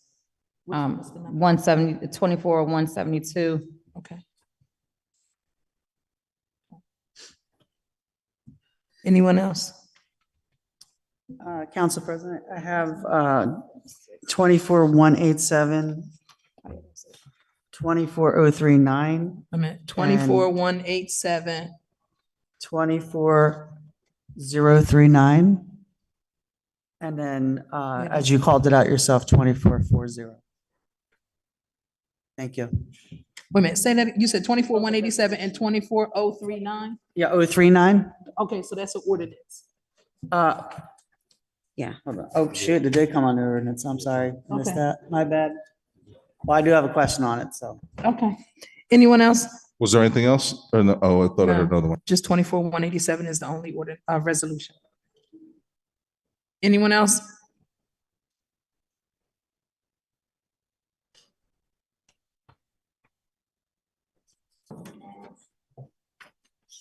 All right. With that being the case, I apologize. We're moving on to ordinances for first reading and introduction. Or, Madam President, would you like the question? addressed? We're gonna run through the questions. Certainly. So we'll start with 24-172. Like I said, this is just across the board. I just wanted to say, do we have a time frame? And I think we asked this question before. This may have been before our new director, but do we have a time frame for the redevelopers to complete the project? I believe he's on. Good evening, Marcial Medina Ferrara, Director of HED. We usually, for this particular resolution, for this particular project, I think what we had put in the resolution, and correct me if I'm wrong, I can give you some details. I believe it's a 2-year period. We definitely allow the city that if we do not see progress proceeding, that we allow the city to then crawl back the agreement. If we don't see any progress, we can also have the opportunity to extend the agreement if there is a delay, whether it may be permitting or other issues that come up, and then the developer comes to the city and produces that material for our consideration. Just one quick follow-up. So Is that across the board for everybody? Yeah, 2 year? Okay. That's part of what all these development agreements that you see before you today follow the same process. We have an application process. We have a review process that engages the HED staff plus the administration, and which we don't make any exceptions. If the developer cannot show results, then we start to investigate and then possibly terminate the agreement if necessary. Thank you so much. Thank you, Council President. Thank you. Excuse me, Director. In our conversations too, we discussed you looking back at projects that have been done to actually see where we are, those that have been laying stagnant, because there have been things that we have already passed and approved for development to begin on that nothing has been done. So you are going to look back as well too, right, to see and have a take an accounting of that so we can figure that out as well. Yes, I may have mentioned in previous meetings that not only are we looking at the individual agreements, we're also looking at redevelopment plans where Nice. some of the provisions may have been, sunset and no longer are in effect, and then we're going to reevaluate those as well. Okay, thank you. 1 second. Councilwoman Williams, have a question for her? Go ahead. Thank you, ma'am. So I have a quick question. As often happens, particularly with zoning, when people get properties, they start running out of time, getting them off the ground, going to lose their financing. They have to try to get approval to extend their financing. So I'm very much in support of having a sunset for 2 years of these projects. But how do you see that affecting anyone with a financing issue, and can they appeal it to your department to get an extension if it's a legitimate financing issue that they're going to run out? I will work with the administration. Right now, to my knowledge, we have nothing set in place. I think that's a great suggestion, that we have something set in place so that all the developers understand that this would be the process they're being evaluated. We may have to deal with the current projects that have been already assigned to a redeveloper and then go from there. But going forward, I would like to have things a little bit more streamlined, where the developer understands that this is an agreement that you're entering. We are going to evaluate your progress over a certain time period, and you have to demonstrate that you are making progress on this agreement. Otherwise than that, the city has it within its right to terminate the agreement and put the property or the project back for other individuals to bid on it, to be selected as a redeveloper. No, that would be great, because even quite often, every few years, you'd see the same developer of the same property come back to use the same sob story. Yes. So thank you. We're trying to eliminate that. Thank you. Thank you. We're gonna leave it on for consent, right, Councilwoman? Yeah. Okay, thank you. 24-175. Thank you, Council President. So Director Temple, it's a real simple question. This is for armed security at the waterworks. Have we previously had armed? I know we had security, but was it always armed at the filtration? Yes, over the last 4 years, we've always had armed security guards. We have? Yes. Okay, and is this for just one person, or is this for several? No, it's 24/7. It is 24/7. Yes. Okay, that's all. Okay. I think Thank you. it's mine too. This could stay on, Madam President. Thank you. Madam President, I just want to add to the comment that the director made. Thank you. The filtration plant is considered a high targeted area. And so Department of Homeland Security highly recommends that we have individuals that can deal with an escalated event. So that is why we have armed security at the filtration plants. Thank you, Director Cruz. Appreciate you. Thank you. Mr. Cruz. All right, you good with it? Staying on. Thank you. It'll stay on. All right. It stays on consent. Thank you. Thank you, Director. 24-187. Oh, yeah, you again. Thank you, Council President. So my question is, Mr. Semple, so regarding this resolution, and I know it's not a large amount of money, but it is for us. Do we have any better idea once this passes, will we have more of an exact number of properties that we know we will be able to complete with the program in the next year? So this is the phase 4 lead line, Mhm. engineering phase of it. So right now, we're currently working on inventory, building the inventory, and we will come to you with that number when we're ready to do the construction part of it. Okay, so at this point, with this resolution, that won't help us get closer to a final number yet, sounds No, like. this is estimated. We still do an estimate. So estimate, okay. I'm trying to nail you down, that's okay. Thank you, sir. Thank you, Not a Council problem. President. Before we close, Councilwoman Gonzalez did have a question Yes. of 24-176, Director Simple. No, that's Director, oh, wait, did I have it wrong? 24-176? I'm sorry, 24-174 is for Director Richardson. Okay, 24-174. Sorry about that. It's to still be on consent. I just want a quick question. Good evening, Director Good Richardson. evening. I see the money, I see the funding. I had a couple of people ask me, and I want to just so that you can say it for the public. Can this be used? So if a homeowner has a house and let's say their siding is damaged, can they apply for the funding to help fix the outside of their house or exterior parts? Only if it's deemed an emergency. Only if it's an emergency? Okay. Yes. Okay, that was it, really. Okay. So only Yeah, for emergency we have purposes? actually the emergency program, but it's one of our contractors need to deem it an one of our inspectors needs to deem it an emergency in order for us to. Okay. Because on 8, it says rehab of existing buildings to increase the number of affordable housing. And I know someone just kept saying like they can't afford to do certain things, so they didn't know if there was funding available. So I didn't know if it would fall under here. But Yeah, that is actually for the home part of it, Okay. but that applies to bigger projects, not to a specific Like one house resident, over but here it or will have to be, for example, for every developer. Okay. Thank you so much. Sure. Thank you. Thank you, Council President. All right, that's it. Everything consent. All right, Madam President, with everything remaining on the consent agenda, we'll move to ordinances for first reading and introduction. Ordinance 24-39, ordinance prohibiting the damaging, defacing, or removal of street signs within the city of Trenton, Chapter 54, Article 5. Councilwoman Williams had a question about that. Yes, I do, ma'am. So my question is, and I know from reading it, it's essentially going to go to state code on what the penalty would be. But I didn't know if maybe Mr. Kaloji can enlighten us, or enlighten me at least, on roughly what the fine would be for that. Sure, thank you.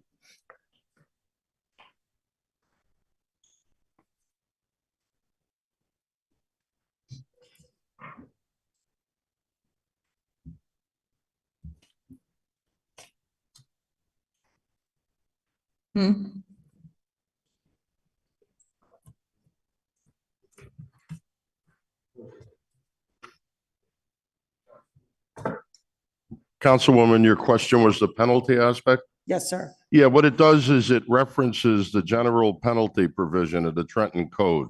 So when no specific penalty is provided in an ordinance, it references the general penalty provision, which leaves it up to the discretion of the judge. He can go up to a $2,000 fine. He can do, certain other things if restitution is involved, et cetera. In this one, I believe we put restitution.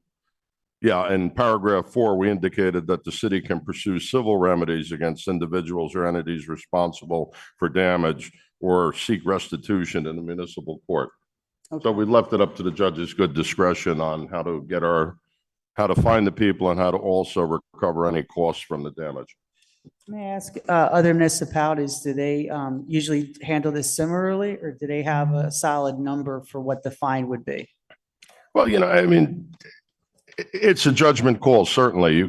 Every ordinance, you can create a fine structure, but it kind of defeats the purpose of giving the judge, a judge who has the wisdom and looks at the facts of every case to apply an appropriate penalty. And a lot of times it's negotiated with the prosecutor too. So, I certainly don't see any downside to leaving it like this. Okay, all right, thank you. Okay. Because Thank you. it's a severe problem in our city. I know in the North Ward it is. You're welcome. All right, with that being done, Madam President, as I just informed you, I was going to like to address a walk-on resolution. That would be Resolution 24-188. And that resolution is approving an agreement with the city of Princeton, New Jersey to purchase for Princeton, New Jersey for the purchase of a used 2001 KME mid-mount fire apparatus for the Department of Fire and Emergency Services in an amount not to exceed $80,000. If the council would allow that on the consent agenda, unless there are any questions at this time.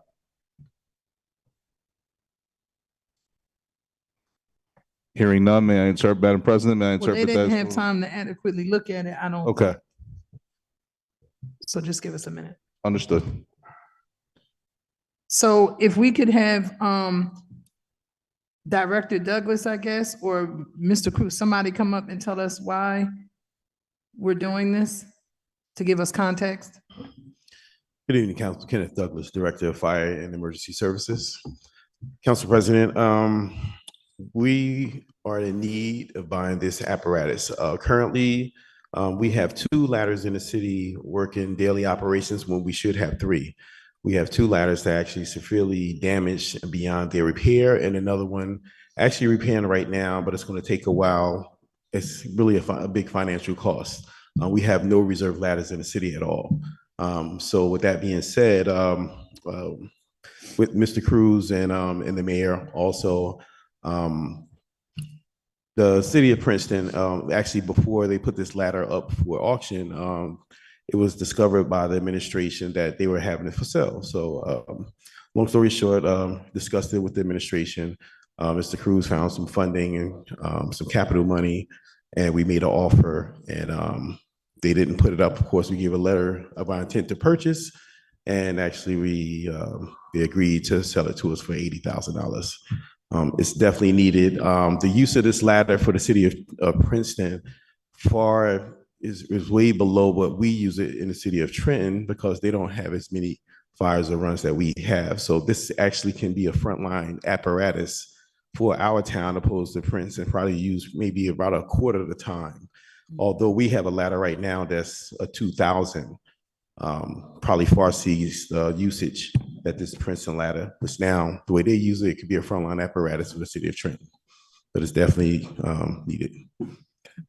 Thank you, Director. Thank you, Council President. Thank you. Any council members object to this going on consent agenda? None. Thank you. No. All right, it can go on consent. Thank you. Thank you, Madam President. Mhm. Moving back to ordinances, first reading and introduction. I believe we are at 24-40, an ordinance requiring the city of Trenton to disseminate certain information and documentation in both English and Spanish language. I have a few questions. Certainly. Thank you. Okay.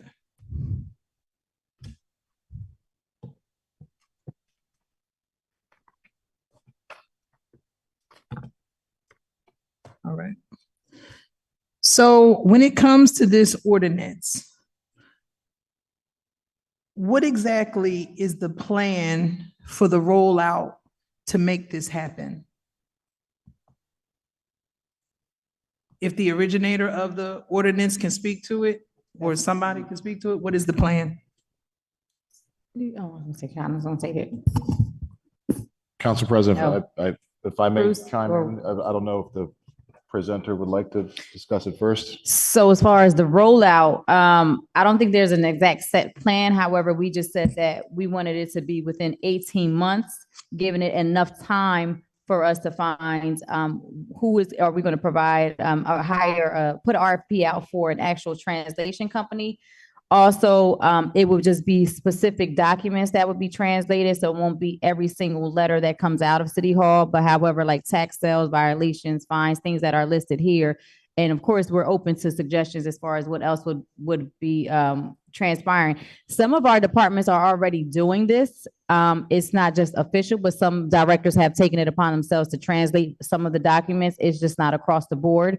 So I think the rollout would just kind of be making sure that the things that are listed as far as the money that is coming into the city, those be the first things that we translate in Spanish. But I don't know of an exact plan. I know we said we would give it about 18 months so that we can gradually implement the translation process as far as the conversations that I've had. Okay. And so then you'll have discussions on whether or not there'll be a translator or an interpreter that would be doing this? Possibly a company, hiring a company. Okay. If that is the, wish that we all think is best. I did send an email to every person on this dais, every council member, just for their ideas and suggestions on how we can possibly roll this out in funding. I didn't get a response from anyone, so I didn't know if anyone had any ideas in regards to it or not. And so what's the cost, the total cost that this would be? So that's where we're kind of going back and forth, right, Mr. Cruz, on Sovereign? If I could jump in, Council President, briefly. I think this really provides a good example of council and administration working collaboratively together. This is really why it's imperative when council is making these proposals that they speak with the administration, because we can have a great idea in terms of doing this, which it is a good idea and will be a requirement. But in order for us to effectuate this, we have to budget for it. We have to make sure we have the resource and the people to do it. Councilwoman Gonzalez and I have had a conversation about this, and what the plan will be within that time frame that she referenced would be to issue some type of bid quote request for qualifications or proposals to get a translation service to be able to give us an idea of a cost for this. We should be able to effectuate that between the first and second reading, at which point in time we will have a definitive dollar amount, A, and B, an identification of the specific documents that are going to be translated. I know there was a list of documents that were circulated with the email that were, kind of intended to be translated, but I think just kind of following that process going forward, I don't see it being an issue with respect to being able to perfect not only the contract, but the documents and the scope of the work that's going to be done. And then, quite frankly, the council president's point, as part of that RFP information, we can also get an idea as to what it will be to proliferate that translation to other languages and other documents. So I think it'll be a good first step in the process as to what we're going to have to do anyway by state regulation. So the short answer to your question is it needs to be an outside agency. I'm not comfortable having someone internally who doesn't have a certification do that. I think it opens them up to criticism and opens the city up to liability if something is wrong. And I don't necessarily see it to be being a heavy price tag that it would be not something that we'd be able to do fairly simply. So to be determined, but I think we'll have an answer to that by the time we have a second reading for this. Okay. Thank you. And also, Council President, I did suggest, I know we already have, as a council, approved some translation companies, I know for the court system. So I did suggest that we can even reach out to those that we are already using for certain things, and then possibly just extend the contract out to provide more services for different departments. Right. And Council President, while we have a great working relationship with council, this is again an example of why it is imperative that when you're coming and placing these before your governing body for a vote, if it's something that's going to require a budget, if it's something that's going to require, if it's something that the administration would put forward, we're always obviously fully supportive of this council, but it's imperative that we work in tandem to put these things forth in conjunction, not just unilaterally. So we know that there's a concrete plan going forward to make sure that it happens, but also there's funding available to make sure that it also happens. So again, this is another example of the administration and council working well together and tandem together. And just as point of clarification, we should continue to do that transparently and have that dialogue before we're bringing things onto the docket. Right. To that point, right. So thank you for that, right? And that's what I was getting at, just having the conversations to flush all of this out. Because in my mind, before we go to move something into an ordinance type, an ordinance, which is something that we must do, and it would have to be enforced by someone, we should at least have an idea of what we're doing and the cost and all of that good thing. As a matter of fact, I do recall that during the one docket review back in March, when we discussed it, it was put out on the table that maybe a resolution of support of the state bill that was done, right? It was, well, the Senate actually number 2459, and then Governor Murphy signed it in January 12th, 2024, that if we were supporting it until you flushed all this out, to figure out exactly what was going on, because the bill, while it says that the state has to do this and calls for its the government entities and departments in the executive branch, it also calls that they would have a language access plan that will reflect how the entity will comply with the provisions of the act, and they would issue the plan within 90 days of the effective date of it. So my question is, if we were to go ahead and do this, and I'm not against it, let me be clear. If we were to go ahead and do this, how would this be enforced? If you don't, I mean, if you're talking 18 months of making this happen, if it's not done within 18 months, who's enforcing it? And then what is the penalty if you don't? I don't think we would penalize the city, but that's a good question. Right, but I mean, of course, but like, because so I what- know that we spoke about the term goal, having this as a goal for the city to reach in 18 months. But you're right, that's a great question as far as enforcing it. We're open to suggestions as to where I think that could have been spoken about. I didn't. This is the first I'm hearing about that suggestion, but I'm open to whatever we all come up with as a group. Council President? Yes. So I would offer that maybe we take this back and review it as a body and work out the kinks. So this way that when we are ready to present it, it comes out and everybody knows exactly what's going on. We can all be on one accord. But I can't wait for my opportunity to vote yes on it. But I do think we should probably just hash it out a little bit more. So this way, Councilwoman Gonzalez and all the rest of us are clear on exactly what we want to do, what needs to be done. So there's no question in the end for anyone. I do have one more. Council President? Yes. Thank you.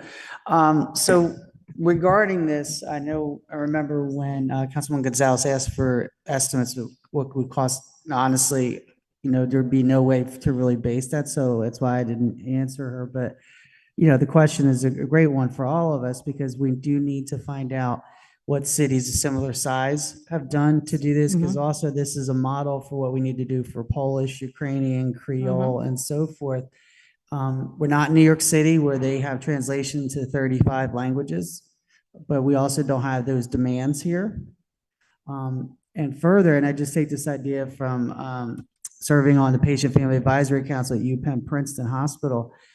One of the things we could look at, and I don't believe this would cost a lot of money, but we should look at, is also putting at least an English-Spanish translator kiosk towards the front of City Hall. So then if someone's looking for something particular, whether it's traffic and transportation for a permit or an animal license or anything else, they can easily speak into a microphone and have what they're saying translated into English per se, Google Translate. That's just an idea. Thank you. Thank you. Thank you. I'm sorry.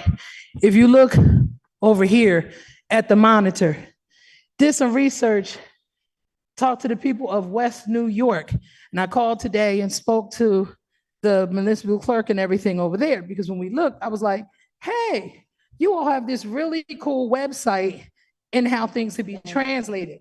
So what I want to show you is, it may not be the matter of us having all these forms printed and excess costs and everything, but if you click here, it's Spanish. Yeah, absolutely. And it goes and translates everything into Spanish on the website. And you can take it down, and it has the forms and everything that you can click on, the applicable forms that you will be looking for. So what I would say is, as we flush this out, is that if we may even look from an IT perspective, that if we have a separate laptop or something in the areas, because the state law speaks to having I speak cards. So when people come into an area, they pick a card, I speak Spanish. So then they have it, they go up. We have a laptop or something set up with something like this, if it is financially possible for us to do. They can actually find the form that they want on there, and it can be programmed that it would have it translated for them. And then they could print it right there on site and get what they need in that moment. So that's what I wanted to offer as consideration for that, because I have been looking into it since it was brought forward. Again, my thing is, when we're moving laws forward, I don't want to see anything fail if it's good. Right. I want us to be completely thorough with what it is we're doing, administration giving us the feedback when we're asking for it, and coming forward with reasonable answers and not a wish list. So I just wanted to throw that out there and show you, because I was excited and happy that I saw this. But it's just another way, and I have the man's information. Like I said, I contacted the gentleman who does this, and he's Cuban, small business from West New York. And he actually said that they tailor it for the people in the area. Because I asked him, I said, well, the dialects of Spanish are different. Are you going to be able to, would you translate it? Yes. So you can find this anywhere. I'm sure if we looked, it's as simple as this. So we don't even have to worry about paper and actual forms, maybe just things that say, did you know, or fact sheets. But when it comes to the actual printing of the work, then we may be able to just look and have it done right from the website and have it just set up in the areas. Thank you. Thank you, Council President. I also, Council President? some other thing, that was a great idea, because that was one of the things that I've spoken to a couple of other municipalities, and they actually just translate the website. So that was a good point to bring up. Thank you. Yeah, just briefly, this is a very unique type of ordinance because it spans a long period of time, a year and a half. We kept it sufficiently broad to not hamstring the administration as to the details, because quite frankly, at this point, we know we have to effectuate translation. We don't know exactly how that's going to be done, but we have a general concept. So we kept it, I think, broad enough where we give the administration a lot of latitude to work out something that you just talked about, or something along other lines. And we could always amend the ordinance if we have to down the road, if we need to get in details. I think the object here was to try to get this thing started, because it's such a big undertaking, and such a significant undertaking, to try to get it moving. And then we can always, as they say in golf, adjust on the back nine. Just a thought. Thank you. Thank you.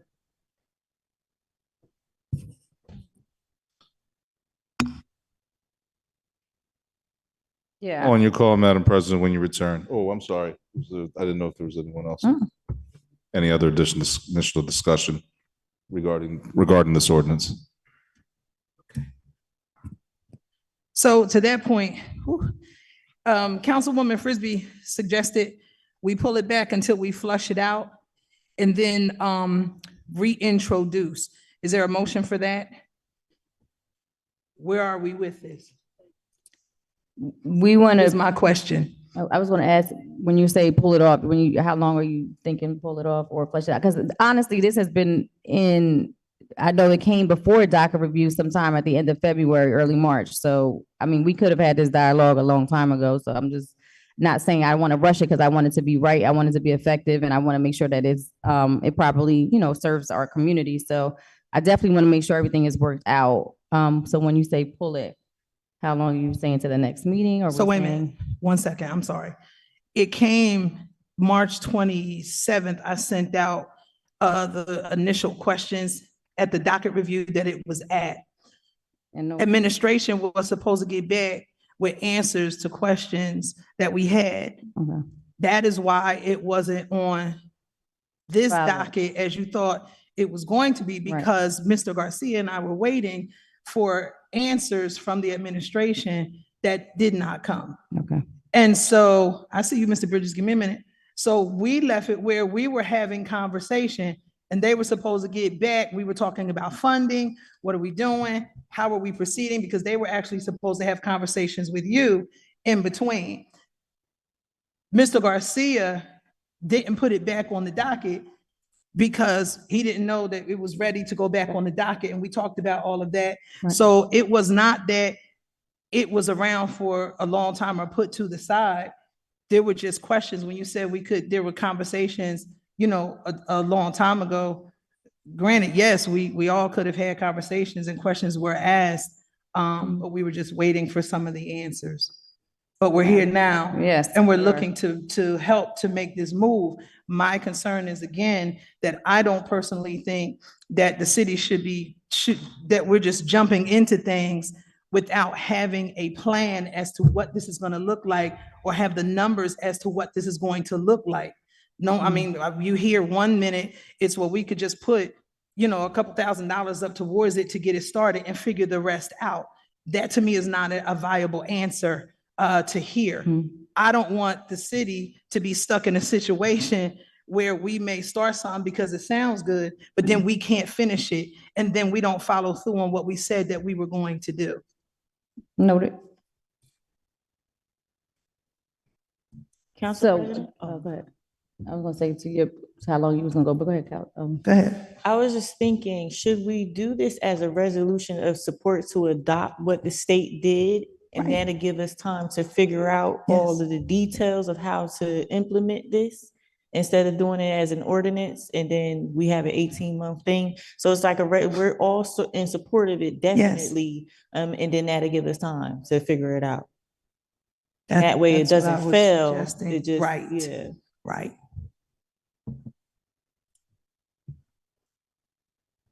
So the suggestion is that this should be not an ordinance, but as we discussed, a resolution of support of the state of the bill to do that in the city. We start there.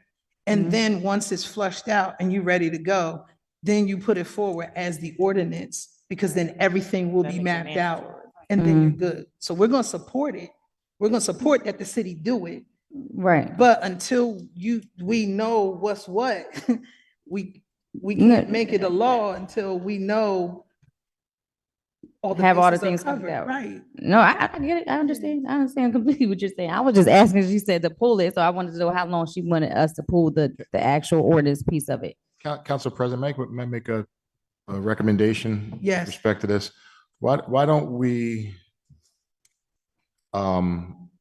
pull this for the limited time to allow us to issue a RFP, RFQ, get bids to find out what the cost would be based on what this council's will is. And I'm kind of enjoying this because now I'm putting my council hat on. You guys are stepping in administration shoes and coming to us saying you want us to craft legislation and present legislation, which we agree with. However, in order for us to do so, we need to better understand what exactly you want. You said you didn't get administration didn't get back to you with respect to questions you had about your proposed ordinance. We need to know what you want. So what my recommendation be is we put an RFP, RFQ out to have a translation service, be it by internet, because actually Mr. Cruz, we had a discussion about this earlier, and he said he utilized a service like that in Perth Amboy. So we need to appreciate what type of translation services we want. Is it documents or is it internet? What languages we want to include in there. And then when we can include that all-encompassing, all-inclusive, exhaustive list to put out in a bid, then when it comes back and we have the price tag for that, then we could put it back up for a vote for this body, be it by internet, be it by document. But respectfully, the administration can't answer half-hearted questions. We need to know what you want and exactly what you want and what languages and how you want to do it. We can't guess as to what you guys want. So let's identify the languages. Let's identify if we want it to be electronic by way of internet or with documents. And then we will work with this council to craft an RFP, RFQ to get responses to find out how much this is going to cost. And once we get those responses back, then collectively we can come together as a governing body and put it towards this council how you want to proceed. I'm okay with that. Madam President, I think that was pretty much what Councilwoman Gonzalez was probably seeking when she first put this out to us, and just to know, because it's new for all of us. we know what we want. We know what the end result is. It's just the getting there, that pathway. So now that we're having this dialogue, because our hands are tied and we can't have these conversations with 3 or more of us at a time because of the sunshine law, this is good. So I think this is helpful, but this is what I believe Councilwoman Gonzalez, when she put it out there, does anyone have any suggestions? I think this is what she was looking for at that time, if I am not misspeaking. But that's what I would love to have for us to be able to get the administration up, because we need to know all the legal parameters so that we know that we are doing things in decency and in order. Thank you. So with that in mind, Council President, if it's your will, I can have a resolution prepared by the next docket to support the state requirement for this translation, and to put a bid out, RFQ out, to get responses to see how much this would cost based on the omnibus of issues, languages that we want to have translated and how we want to have it translated. So to that, I will defer to Councilwoman Gonzalez. Yeah, I'm fine with that. I'm okay with that. And then we'll pull it until I'm okay with the suggestion. Okay. So that would be a motion. Yeah. That would be a motion to pull this ordinance until such time as the administration could get responses to the cost, be it RFQ, RFP, to have these translation services. But obviously, again, that's going to require a conversation with someone in administration, Councilwoman Gonzalez, and she could speak with her council members, individually, to get a understanding of the scope of the translation services that were needed, so we know exactly what to put forth in that bid. Council President? Yes. Thank you. First, I just want to say thank you to Councilwoman Gonzalez for being amenable to changing it, and I think it's a great idea. My question for Mr. Bridges, and he may not be able to answer this right away, is how long it might take for the RFP process to start and then finish, because my concern is I don't believe it'll happen this time, but based on my zoning experiences, that this won't get carried through all the way. We could do a request for qualification. We could do a 10-day RFP.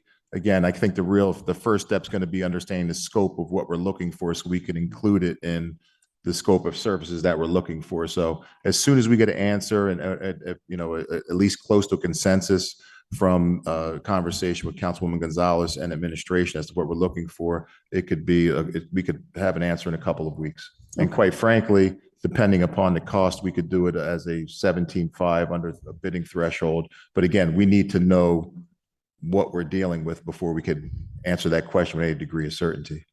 Okay, thank you very much. Thank you, council colleagues.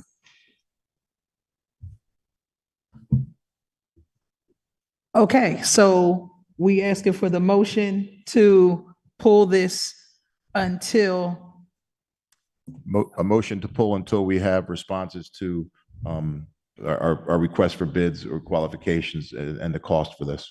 Okay. Second. The motion was moved by, I'm sorry. Me. Got it. Moved by President, second by Councilwoman Frisbee. Roll call, Councilwoman Edwards. Yes. Vice President Figueroa Kettenberg. Yes.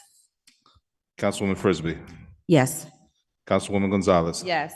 Councilman Harrison. Yes. Councilwoman Williams. Yes. Council President Feliciano. Yes. Motion carried. Now I'd like to make a motion that we have a resolution of support of the state legislation regarding the translation of documents. So moved. Second, Frisbee.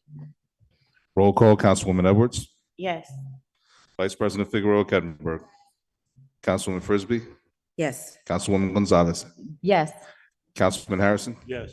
Councilwoman Williams. Yes. Council President Feliciano. Yes. Motion carried. Moving on your call, Council President. Moving forward. Yes, continue. Thanks. Certainly. To ordinance 24-041, an ordinance of the city of Trenton to adopt NJDEP's model ordinance regarding stormwater control and to amend chapter 254 of the code of the city of Trenton.